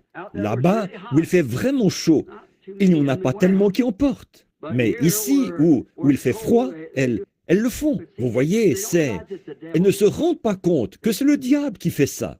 Voyez, maintenant, si c'était pour être bien, pour être plus à l'aise, ce serait autre chose. Sur un homme, je trouve que c'est affreux à voir sur un homme. Mais on ne ferait pas attention à un homme. Mais la femme, son corps est sacré. Elle doit le garder sacré. Et de voir des vieux, on peut voir les gens aujourd'hui. Il y a deux esprits. Et l'un d'eux, c'est le Saint-Esprit. L'autre, c'est un esprit malsain. Et c'est par ça qu'on est gouverné. Et ils sont tous les deux religieux. Et oui, c'est ça qui est étonnant. Ils sont tous les deux religieux. Comme Jacob et Ésaü, tous les deux religieux. Comme Caïn et Abel, tous les deux religieux. Comme Judas et Jésus, tous les deux religieux. Et on le voit aujourd'hui, religieux des deux côtés. Vous voyez, c'est le même esprit. Les gens meurent, mais l'esprit ne meurt pas. Il continue. Tous les deux religieux. Il y a un côté qui possède le Saint-Esprit. Ceux-là vivent la vie qu'ils doivent vivre. Et ils marchent dans la piété et l'honnêteté. Ils ne vous rouleraient pas d'un centime. Et ils font tout aussi honnêtement qu'ils peuvent pour vous aider. Et les autres vont aussi gentils qu'on peut l'être. Et les autres, on voit, c'est tout à fait l'inverse. Et pourtant, tous les deux sont des esprits religieux. Les deux. L'un, le Saint-Esprit, et l'autre, un esprit malsain. Et si vous remarquez, même s'ils se disent religieux, ils vont se moquer de vous. Ils vont vous traiter d'exaltés. Ils font tout ce qu'ils peuvent. Ils ne tiennent pas compte de l'immuable parole de Dieu, comme si elle n'avait jamais été écrite.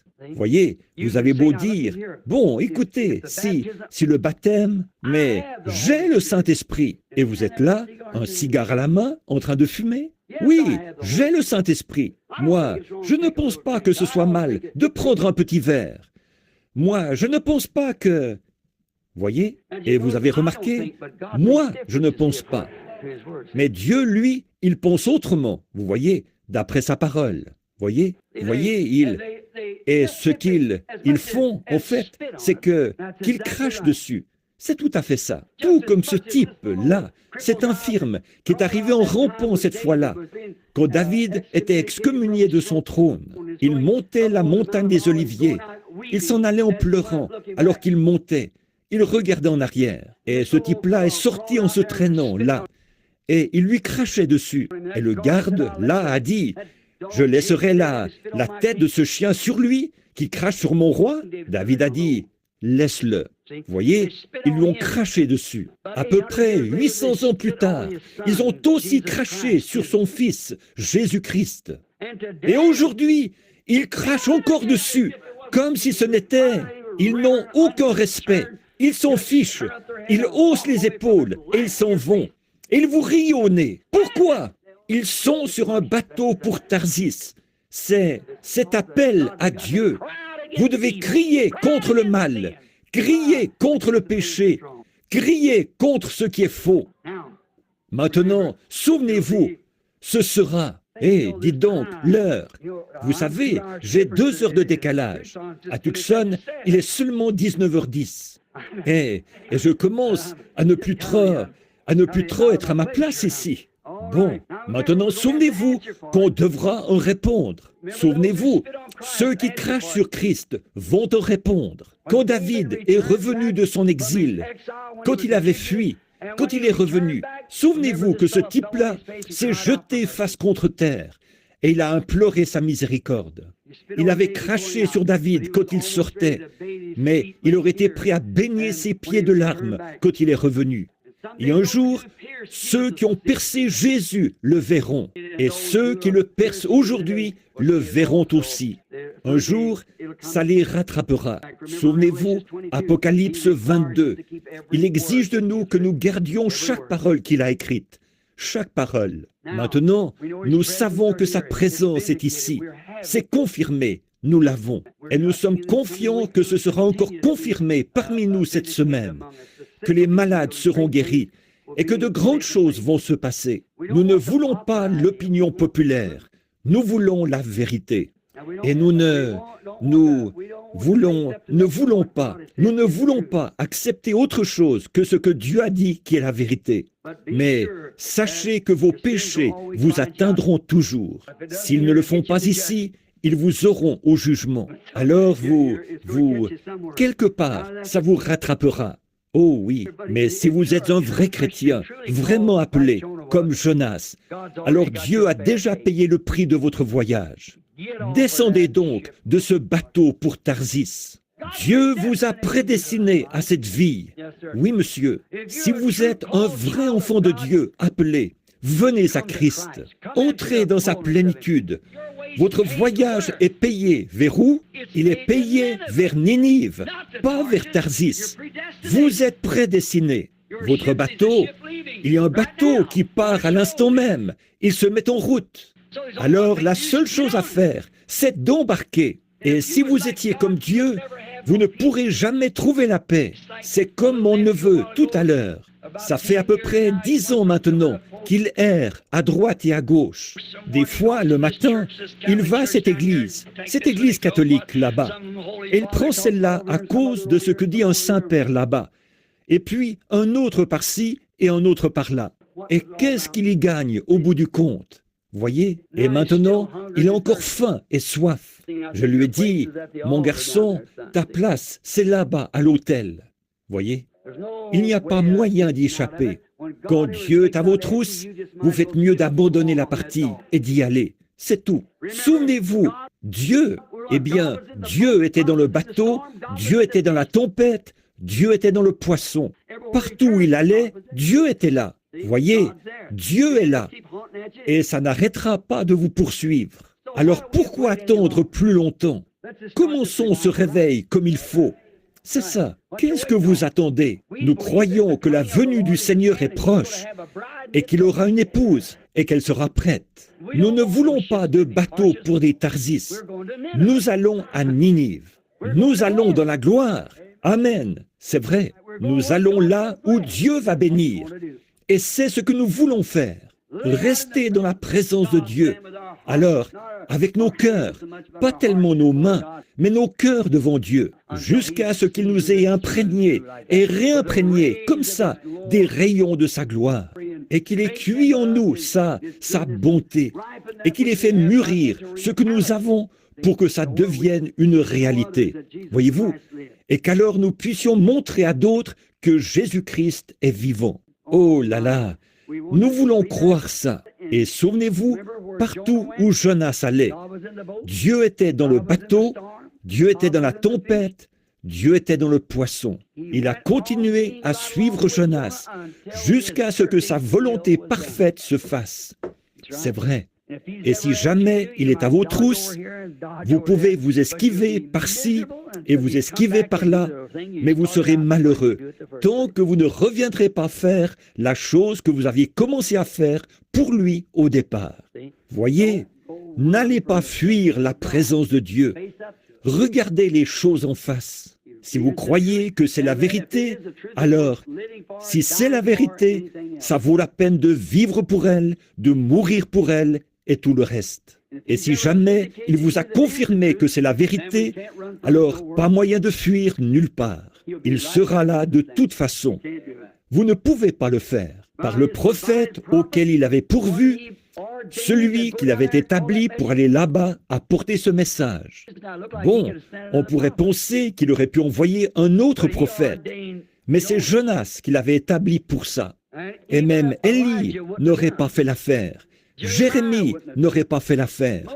Moïse n'aurait pas fait l'affaire. C'est Jonas qui devait aller à Ninive. Un point, c'est tout. Il l'a commissionné et lui a dit d'y aller. Et quand il dit « Va là-bas, Jonas, va à Ninive », personne d'autre que Jonas ne peut y aller. Et quand Dieu vous dit quelque chose, il faut que vous le fassiez. Et personne d'autre que vous. Voyez, on n'a qu'à l'accepter et aller le faire. Nous croyons que nous vivons à l'heure où Dieu est en train de faire quelque chose. Nous croyons que nous vivons maintenant parmi eux maintenant. Je crois que je prêche ce soir à cette assemblée qui est là, en train d'attendre là pour mûrir. Je le crois vraiment de tout mon cœur. Je dirais que c'est maintenant comme ça a toujours été. Maintenant, nous croyons que l'heure est venue où Jean 14,12 doit s'accomplir. Nous croyons que Malachie 4 doit s'accomplir. Nous croyons que Luc 17,30 doit s'accomplir. Nous croyons que toutes les prophéties qu'il a annoncées comme devant s'accomplir en ce jour, nous croyons qu'elles doivent s'accomplir. Et nous croyons que nous les voyons s'accomplir maintenant même. C'est tout à fait vrai. Arrêtez de fuir. Ne sortez pas de sa présence, mais entrez dans sa présence. C'est vrai. Et je sais que c'est ce que vous désirez. Parce que là-dehors, j'ai vu des plaques d'immatriculation du Texas, de la Louisiane et de partout. C'est pour ça que nous sommes ici. Non pas pour fuir sa présence, mais pour accourir dans sa présence. Revenez, descendez de... Été un Jonas. Si vous vous êtes demandé vers où aller, ou que faire, venez. Embarquez avec nous sur le bateau ce soir. Nous allons à Tarsis pour crier, ou à Ninive pour crier. Nous laissons ce bateau pour Tarsis y aller, s'ils le veulent. Nous avons un devoir envers Dieu, un message dont nous sommes responsables. Alors, pendant la semaine qui vient, ce soir, c'est juste un petit préliminaire pour que vous sachiez. Si je crie, frère, c'est que je suis seul responsable d'un message. Vous, les prédicateurs qui êtes assis ici, je ne suis pas ici pour vous blesser. Et vous, les femmes et les hommes, quand nous en viendrons à cette affaire du mariage et du divorce, je veux que vous vous souveniez de ce soir. J'ai dit tout ça pour vous faire comprendre ceci. Je ne suis responsable qu'envers Dieu. Et puis, je suis responsable envers vous aussi, responsable de vous dire la vérité. Et je ne vous dirai rien d'autre que la vérité, à condition que Dieu me fasse connaître la vérité. Tant que je ne connaîtrai pas la vérité, je ne dirai rien à ce sujet. Voyez-vous, je ne dirai rien là-dessus. Mais je crois vraiment que Dieu me montre la vérité sur le mariage et le divorce. Et j'ai confiance qu'il me permettra de le faire ressortir. Et d'autres messages que j'ai l'intention d'apporter cette semaine, ce sont « Qui est ce Melchisédek » ? Où Dieu a-t-il choisi de mettre son nom? Et certaines choses comme ça, qui sont des messages à venir. Et les douleurs de l'enfantement. Et certains autres dans le même ordre d'idées. Et pour compléter, un homme qui choisit son épouse. Et certaines choses, ces messages-là, je voudrais en parler cette semaine. Mais je voudrais seulement que l'Assemblée, eh bien, s'il y avait un prédicateur ici, mes frères, je ne suis pas ici. Je ne veux pas que vous ou certains de vos membres retourniez dans votre église en disant « Frère Branham a dit ceci et cela ». Je suis lié par un message qui m'a été donné par le Dieu Tout-Puissant. Comme je me tiens ici ce soir, et Dieu sait que c'est vrai, que tout près d'ici, au bord de la rivière, il y a peut-être ici des gens qui étaient là, quand l'ange du Seigneur est descendu là et qu'il m'a dit ce qu'il m'a dit, en 1933, tout près d'ici, en descendant la rue Spring. Si vous n'êtes pas d'ici, suivez la rue tout droit. C'est au coin de la rue Spring, là où vous arrivez à la rivière. C'est là que c'est arrivé. C'était en 1933, ce qui fait qu'il doit y avoir dans les 32 ans de ça. Oh, ça fait 32 ans. 32 ans. Et de voir comment, depuis ce jour-là, il a fait arriver ça, chaque chose.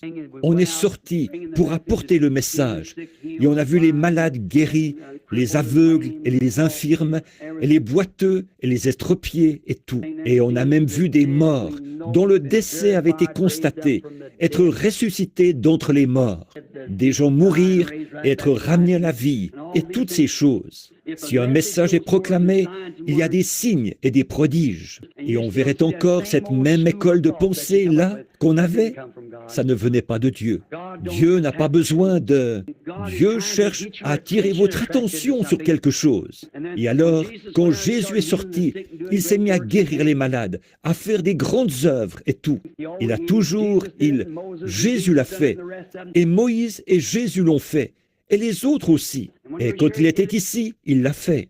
Et il fait la même chose aujourd'hui. Quand il envoie une réunion comme ça, des réveils, qu'il entreprend une réunion sur la terre, et qu'il se met à faire de grands signes et des prodiges. Et puis, que vous voyez revenir ce même enseignement d'avant, il y a quelque chose qui cloche quelque part. Il y a quelque chose de nouveau qui vient. Quand Jésus est venu, après, c'est un bon rabbin. Il pouvait aller à n'importe quelle chaire et prêcher quand il guérissait les malades. Ils aimaient bien l'avoir là. Mais un jour, quand il s'est assis et qu'il a dit « Moi et mon Père, nous sommes un ». Oh frère, il n'a plus été tellement populaire après ça. Quand il a dit « Si vous ne mangez ma chair et ne buvez mon sang, vous n'avez pas la vie en vous-même. Mais celui qui mange ma chair et qui boit mon sang a la vie éternelle. Et je le ressusciterai au dernier jour. » À partir de ce moment-là, il n'a plus été tellement populaire. Il disait « Cet homme est un vampire, cet homme est un Belzébul. » C'est pour ça qu'il a pu faire ces choses-là. Il peut dire la bonne aventure. Il regarde dans leur esprit et il perçoit leurs pensées. C'est un diseur de bonne aventure. Mais ce que c'était, c'est qu'il était la parole de Dieu manifestée pour cette heure-là. Et il était lié par le devoir. Il a dit, je fais toujours ce qui est agréable à mon Père. Que Dieu nous aide à faire la même chose, à faire ce qui est agréable au Père. Et j'espère que vous comprendrez. Et si vous n'êtes pas d'accord avec moi sur ces messages et ces choses, j'espère que vous n'oublierez pas et que vous aurez au moins assez de respect pour voir que j'ai une responsabilité et que je ne vais pas à Tarsis. Je suis en route vers Ninive et je dois crier. Que Dieu vous bénisse tous. Maintenant, courbons la tête un instant. Il est presque 21h30. Je ne veux pas vous retenir, mais j'aimerais savoir une chose, si possible, ce soir. Est-ce qu'il y en a ici qui ne sont pas exactement où ils devraient être en Christ, mais vous voudriez y être, et vous désirez y être? Alors, est-ce que vous voulez juste lever la main pour dire « Frère Branham, priez pour moi, que Dieu vous bénisse. Regardez-moi toutes ces mains. Je suis ici, frère Branham, pour me rapprocher de Dieu. Et si vous aviez la tête levée, moi aussi, j'ai la main levée. C'est pour ça que je suis ici. J'ai faim, tout comme vous. Mais, l'autre jour, une chose des plus glorieuses est arrivée. Et maintenant, je sais ce que je dois faire. Et je prie Dieu de vous donner cette compréhension claire. Elle est là. Là, si une question se pose à votre esprit, il faut qu'il y ait une réponse quelque part pour répondre à cette question. Ma prière, c'est que Dieu vous fasse voir la réponse à cette question pendant ces moments. Si vous êtes malade, puisse Dieu vous guérir. Nous allons avoir des services de guérison pratiquement chaque soir, je pense. Et nous allons prier pour les malades. Nous ferons tout ce que nous pouvons pour vous aider. Et vous, faites tout ce que vous pouvez pour nous aider. On travaillera ensemble, confiant que Dieu nous donnera de glorieuses réunions. Maintenant, Dieu notre Père, ces quelques paroles entrecoupées, mais elles sont entre tes mains maintenant. Seigneur, elles ont été prononcées, je devrais en répondre. C'est comme, ces mots ne pourront jamais s'éteindre. Ils continuent à tourner autour de la terre. Ils sont enregistrés. Et un jour, j'y serai confronté de nouveau. J'en suis conscient, Seigneur. Et je le dis avec une profonde sincérité. Dieu bien-aimé, ce soir, je prie pour chacun de ceux-ci, tes enfants. Et, ô Dieu, je veux croire qu'avant la fin de cette semaine, ils comprendront que la question qui les préoccupe tant ce soir sera réglée. Accorde-le, Seigneur. Il y en a ici qui ne te connaissent pas encore comme leur Sauveur, Père, ou qui n'ont peut-être jamais été remplis du Saint-Esprit. Que ce soit fait ce soir. Seigneur, je ne peux remplir personne du Saint-Esprit, pas plus que je ne peux sauver qui que ce soit. Je peux seulement leur dire ce que tu as dit. Heureux ceux qui ont faim et soif de la justice, car ils seront rassasiés. Et je te prie, ô Dieu, de créer une telle faim dans leur cœur. Beaucoup, Seigneur, forcément qu'ils ont faim. Sinon, pourquoi est-ce qu'ils feraient des centaines de kilomètres sur des routes verglacées et tout, et à travers la pluie dans les montagnes, et à travers les déserts, pour venir dans un petit bâtiment là, au coin de la rue. Et alors, je repense à ce que tu as dit. En quelque lieu que soit le cadavre, là s'assembleront les aigles. Nourris-nous, Seigneur, de ta manne divine. Donne à nos âmes ce dont nous avons vraiment besoin. Nous avons soif de toi, Père. Nous sommes entre tes mains maintenant. Et que le glorieux Saint-Esprit, qui est descendu sur la montagne là-bas l'autre jour, qu'il sature, je te prie, chaque cœur qui est ici de sa bonté, de sa miséricorde et de compréhension. Père, nous sommes conscients que c'est de ça que nous avons besoin, c'est de comprendre. Car si nous ne savons pas ce que nous faisons, comment pouvons-nous savoir le faire? Mais il nous faut de la compréhension. Comme Daniel le disait, il avait compris par les écrits du prophète Jérémie. Et Père, nous comprenons par l'écriture du Saint-Esprit, comme il veut nous la révéler dans cette heure-ci. Exauce, Seigneur, les désirs de toi que nous avons. C'est avec un cœur rempli de tendresse que nous te le demandons, Père, pour ta gloire, au nom de Jésus-Christ. Maintenant, gardons la tête inclinée. Et pendant que notre sœur joue ça, il me donnera grâce et gloire et m'accompagnera jusqu'au bout. Je voudrais que vous priez en silence maintenant et que vous demandiez au Père Céleste de vous accorder ce soir ce dont vous avez besoin. Mon cher frère, ma chère sœur, il est aussi proche de vous que votre bras. Vous m'avez cru pour d'autres choses. Alors croyez-moi pour ça. Il est ici pour vous donner tout ce dont vous avez besoin. Oh, ces dernières semaines, j'étais tellement affamé, tellement assoiffé. J'avais tellement envie de vous revoir. C'est pour ça que j'ai dit, Billy, rentrons chez nous. Mais Da a dit, pourquoi veux-tu retourner là-bas où il fait froid, Bill? Tu attrapes toujours un mal de gorge et tout. Tu te retrouves toujours avec un rhume de cerveau enroué et tu n'arrives presque plus à parler. J'ai dit, eh bien, je ne sais pas.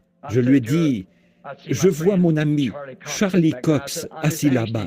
Je lui ai dit, je suis impatient d'entendre Charlie dire, le petit écureuil a grimpé sur cet arbre là-bas. J'ai tellement envie d'entendre ça. Je veux être avec vous, c'est tout. Je sais que mon frère Banks a été très malade. Je l'ai vu en vision, ici, il n'y a pas longtemps. Il était allongé sur le dos. Et je sais qu'il a bien failli nous quitter dernièrement. Quand je vous regarde, chacun de vous, l'autre soir, j'entrais à la réunion des hommes d'affaires chrétiens, l'International. Le Pope Chakarian, le père de Demos, d'habitude, il était assis là et le regardait jusqu'à ce que j'entre. Alors il souriait et me saluait avec ce petit signe de la main qu'il me faisait. Là, il n'y était pas. Il est parti. Et puis, j'ai dû aller vers cette famille avec un « Ainsi dit le Seigneur ». Leur fille aussi va mourir, Florence. Je l'ai vue en vision, je l'ai vue partir. Je sais qu'elle s'en va. Et j'ai dit, priez, priez. Vous savez, il y a un prophète une fois avait été chargé d'aller dire à un roi de mettre sa maison en ordre. Alors il a prié et lui a prêté vie pour 15 ans de plus. J'ai dit, priez. Mais de voir, et je reviens, l'autre jour, j'étais assis là dans un restaurant en train de manger. Un homme s'est avancé vers moi. Il m'a dit, « Tu es bien Billy Branham, n'est-ce pas ?» J'ai dit, « Oui. » Il n'a pas dû me reconnaître à cause de ça, là, que je porte pour couvrir l'endroit chauve sur ma tête. Je portais ce petit postiche pour éviter d'attraper un mal de gorge pendant cette série de réunions. Il s'est approché de moi et il a dit, « Je pensais bien que c'était toi, Billy. » J'ai dit, « Oui. » J'ai dit, « Et toi, qui es-tu » Il a dit, « Je suis John Warman. » J'ai dit, « Comment va Zip » Il a dit, « Billy, il est mort. » Aïe, je passais dans le palais de justice. J'étais allé payer ma taxe d'habitation. Et comme je passais dans le palais de justice, une femme m'a interpellé. Elle m'a dit, « Savez-vous que John est mort? Ou un autre nom? Ce n'était peut-être pas John, peut-être Ed ou quelque chose. Et j'ai dit, je ne reconnaissais pas la dame. Je me sentais gêné. Et elle s'est rendue compte que je ne savais pas qui elle était. Elle a dit, est-ce que vous vous souvenez de cette nuit sombre où la rivière en crue emportait les maisons dans la rue Chestnut, quand vous avez risqué votre vie pour entrer dans une maison et en faire sortir une femme et des jeunes enfants? J'ai dit, c'était vous? Elle a dit, cette femme, c'était moi. Elle s'était mise à hurler pour son bébé. Vous connaissez mon histoire. Elle a dit, celui que j'appelais mon bébé, il est marié, elle a une famille. Voyez, et la voilà âgée, les cheveux gris, et moi aussi. Comme si, une par une, nos cartes étaient retirées du fichier. Quand on a des réunions, je vois que celui-ci n'est plus là et que celui-là n'est plus là. Il nous faut tous partir un jour ou l'autre. Mais frères, sœurs, il y a un lieu de rassemblement. Assurons-nous bien d'être en règle. Voulez-vous le faire? Que toute notre compréhension de Dieu est tout, que tout ça ne soit pas en vain. Croyons. Père, ils sont entre tes mains. Je suis entre tes mains, Seigneur. Si nous sommes ici maintenant, c'est seulement pour nous consacrer avant cette série de réunions qui va commencer demain soir. Veux-tu nous aider, Seigneur? Que nos conversations soient constamment centrées sur toi, que nos cœurs et nos esprits soient toujours fixés sur toi. Et alors, tu as dit que tu nous garderais dans une paix parfaite. Il est également écrit dans la Bible, ne t'appuie pas sur ta propre compréhension des choses. Ô Dieu, nous ne voulons pas notre compréhension, nous voulons ta compréhension des choses. Donne-nous cela, ô Dieu, et qu'un réveil vienne dans nos âmes, à tel point que ce groupe de gens sera d'un seul cœur et d'un même accord. Accorde-le, Père. Accorde ces choses, puisque nous prions dans le nom de Jésus-Christ, jusqu'à ce que mon âme ravie trouve le repos au-delà de la rivière.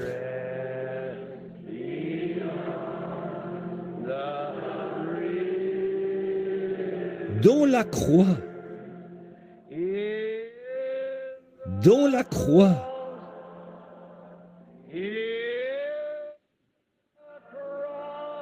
est ma gloire. Levons les mains à jamais.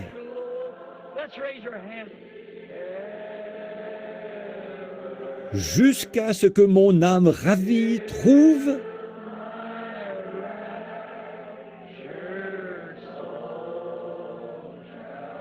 le repos au-delà de la rivière.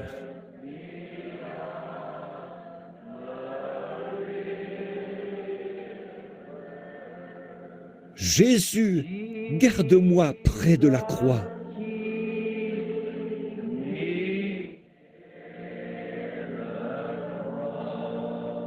Là, une précieuse fontaine.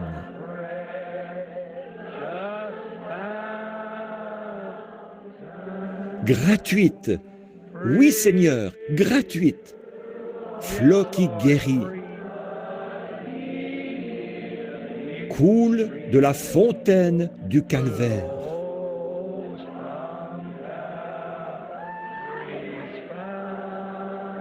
Dans la croix,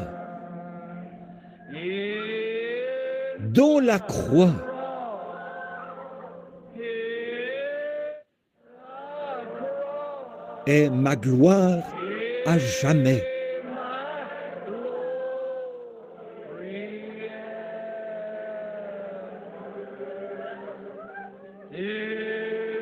Jusqu'à ce que mon âme ravie trouve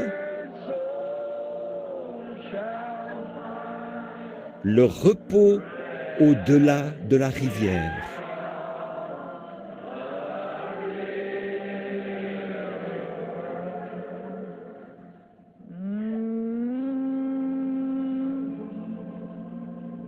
Ô Dieu, s'il y en a parmi vous qui auraient à cœur de venir s'agenouiller autour de l'autel, si vous avez envie de venir,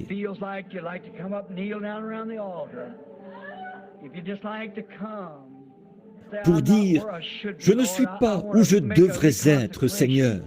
Je veux me reconsacrer. Je veux le faire ce soir, Seigneur. Alors, je vous invite à venir. Nous serons ici pour prier avec vous. Dans la croix,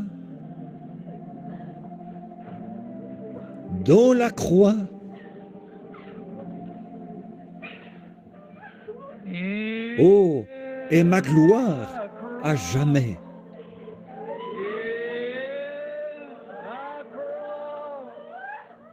Jusqu'à ce que mon âme ravie trouve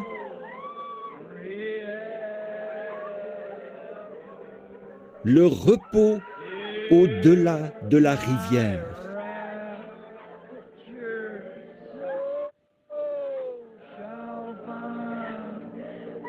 Jésus, garde-moi près de la croix.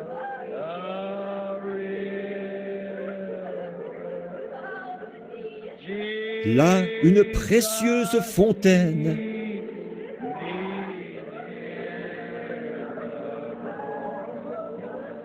Gratuite pour tous, un flot qui guérit, coule de la montagne du Calvaire.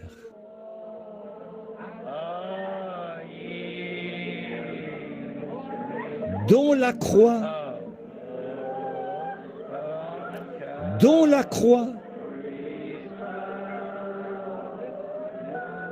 est ma gloire à jamais.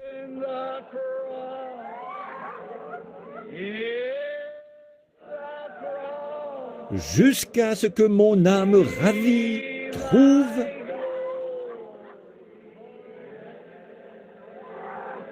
le repos au-delà de la rivière. Prions, chacun à sa façon maintenant. Oubliez donc l'heure.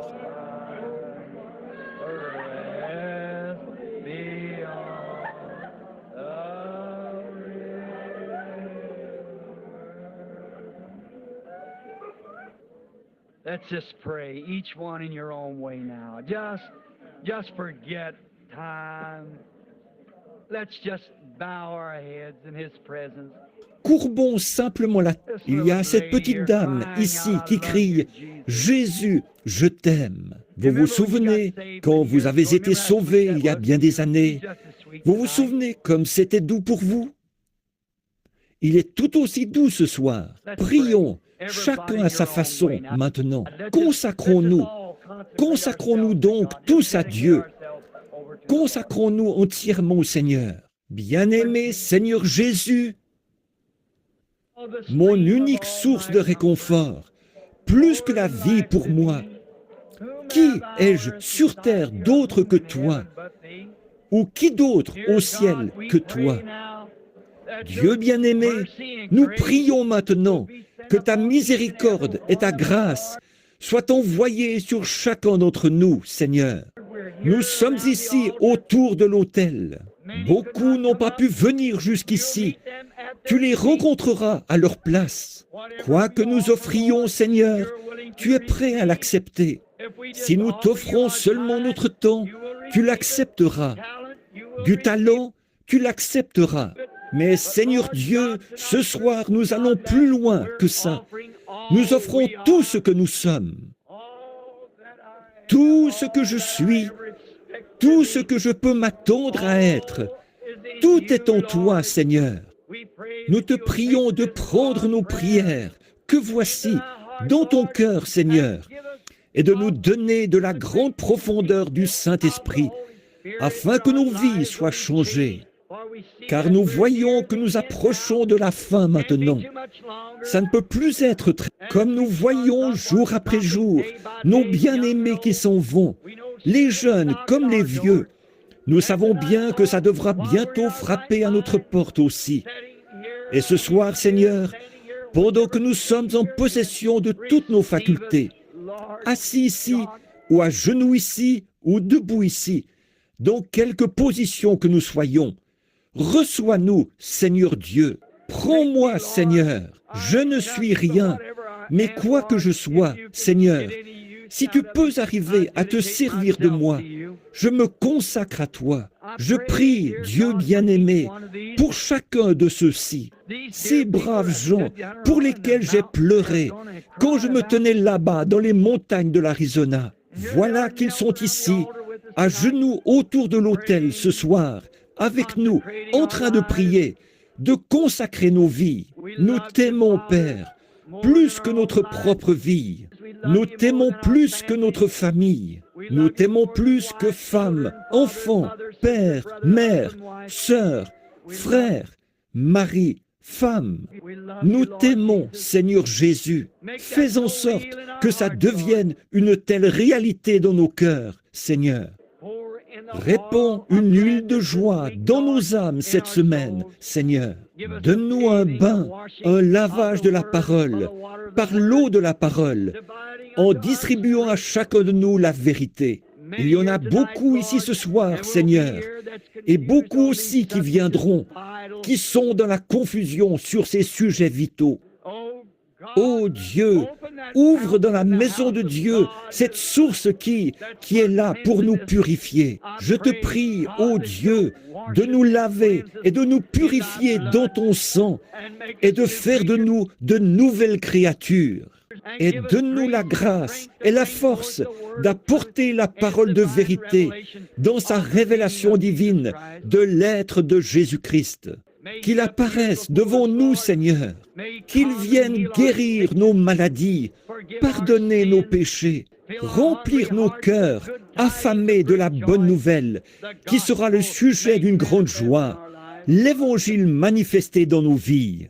Bénis chaque pasteur, chaque conducteur de chant, chaque moniteur de l'école du dimanche. Bénis-nous tous, ensemble, Seigneur, car nous t'aimons vraiment. Et maintenant, nous sommes à toi, Seigneur, dans cette consécration. Dans le nom de Jésus-Christ, utilise-nous maintenant selon ta propre volonté. Ma foi regarde.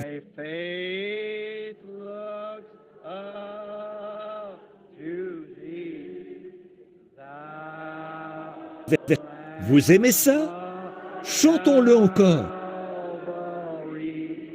Oh, Savior,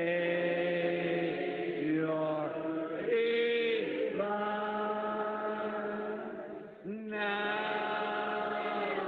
give me one, I pray, take all my sin away. Oh,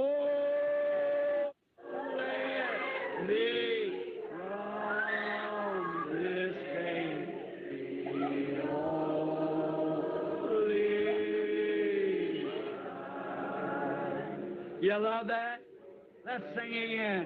comme je marche dans le sombre labyrinthe de la vie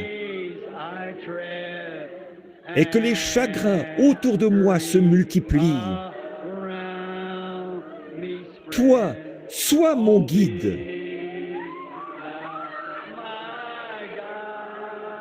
Ordonne que les ténèbres se changent en jour. Essuie mes larmes de tristesse.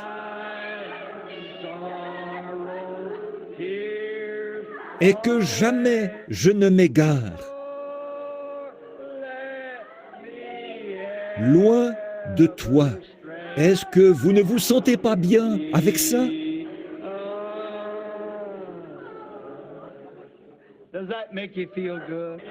Combien aiment chanter ces vieux chants? Moi, je les aime beaucoup. Pas vous? Nous marchons vers Sion. Magnifique, magnifique Sion. Nous montons toujours vers Sion, la magnifique cité de Dieu. Nous marchons vers Sion. Oh, magnifique, magnifique Sion. Nous montons toujours vers Sion, la magnifique cité de Dieu.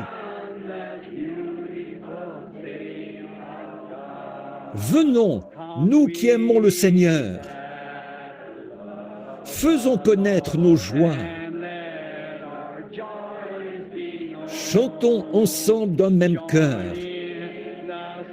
Chantons ensemble d'un même cœur. Et entourons le trône. Entourons. Maintenant, levons-nous pour le chanter. Serrez-vous la main les uns les autres. Marchons vers Sion. Dieu vous bénisse, sœur. Dieu vous bénisse, sœur. Dieu vous bénisse, frère. Dieu vous bénisse, sœur. La magnifique cité de Dieu. Levons les mains vers Dieu maintenant. Oh, nous marchons vers Sion. Magnifique, magnifique Sion. Nous montons toujours vers Sion, la magnifique cité de Dieu. Nous marchons vers Sion. Magnifique, magnifique Sion. Nous montons toujours vers Sion, la magnifique cité de Dieu. Est-ce que vous ne vous sentez pas merveilleusement bien avec ça? Oh là là! Oh, levons les mains et louons-le chacun à sa façon. Seigneur Jésus, toi, la rose de Saron, le lys de la vallée, l'étoile brillante du matin, le plus beau entre 10 000 pour mon âme. Toi, mon unique source de réconfort, plus que la vie pour moi, comme nous t'aimons. Prête l'oreille maintenant, Seigneur, comme nous te remercions. Oh, comme nous te louons. Bénis-les, ô notre précieux Seigneur et Sauveur.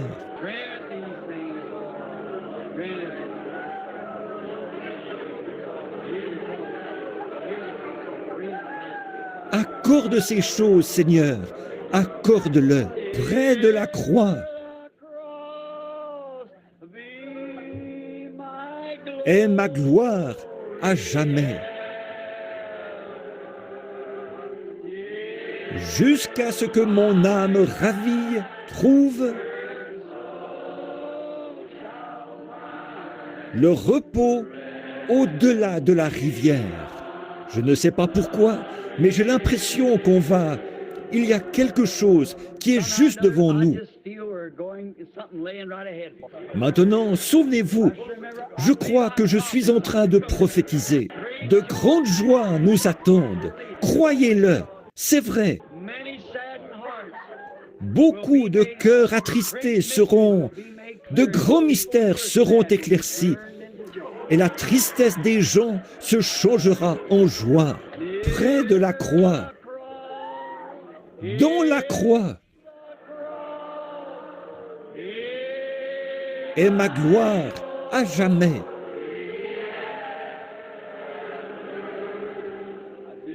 Jusqu'à ce que mon âme ravie trouve le repos au-delà de la rivière. Comme Jean, il y a bien longtemps, quand il était devenu trop vieux pour prêcher. On m'a dit qu'il restait assis et qu'il criait de toutes ses forces. Petits enfants, aimez-vous les uns les autres. Aimez-vous les uns les autres. Ne laissez rien se mettre entre vous.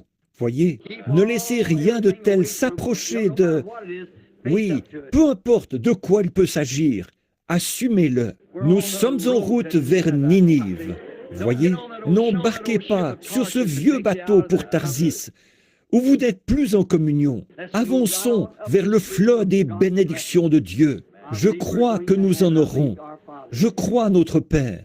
Vous vous sentez mieux maintenant, sœur? C'est bien. C'est comme ça que j'aime voir naître les enfants, les voir percer. Je me souviens, il y a bien des années, à cet endroit même, Quand je pense que des milliers sont nés, sont entrés dans le royaume de Dieu, ici même, on était bien loin de se douter quand on était là avec seulement 80 cents en poche pour construire l'église. Oh, il a dit, moi l'Éternel j'ai planté, je l'arroserai jour et nuit. Et il l'a fait. Il l'a fait. Que Dieu vous bénisse. Maintenant, comme nous courbons la tête, maintenant, demain soir, souvenez-vous, les réunions auront lieu là-bas, à la salle de l'école. Et si il y aura quelqu'un pour indiquer le chemin, parce qu'il y aura des nouveaux qui viendront. Si vous l'aimez, dites Amen. Oh, n'est-il pas merveilleux? Je me tenais ici, au bord de la rivière, et je chantais ce vieux cantique.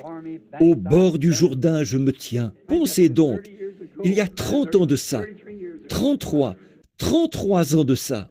Mes yeux se portent au loin. Je vois là-bas mon Canaan, terre de mon trésor. Et beaucoup de ceux que j'ai baptisés ce soir-là sont là-bas maintenant. Ils se tenaient là, et ils ont vu de leurs yeux cette étoile du matin, quand elle est descendue des cieux en tournoyant comme ça, et qu'il a été dit, comme Jean-Baptiste a été envoyé pour apporter, comme précurseur de la première venue de Christ, ton message sera le précurseur de la seconde venue. Comment est-ce qu'on aurait pu l'imaginer? Mais toutes les paroles de Dieu sont vraies. Toutes les paroles de Dieu. Nous vivons dans la présence du grand roi. Que Dieu vous bénisse. Pendant que nous courbons la tête, je vais demander à notre frère Neville, notre précieux pasteur, de s'avancer pour terminer la réunion par un mot de prière. Que Dieu te bénisse, frère Neville.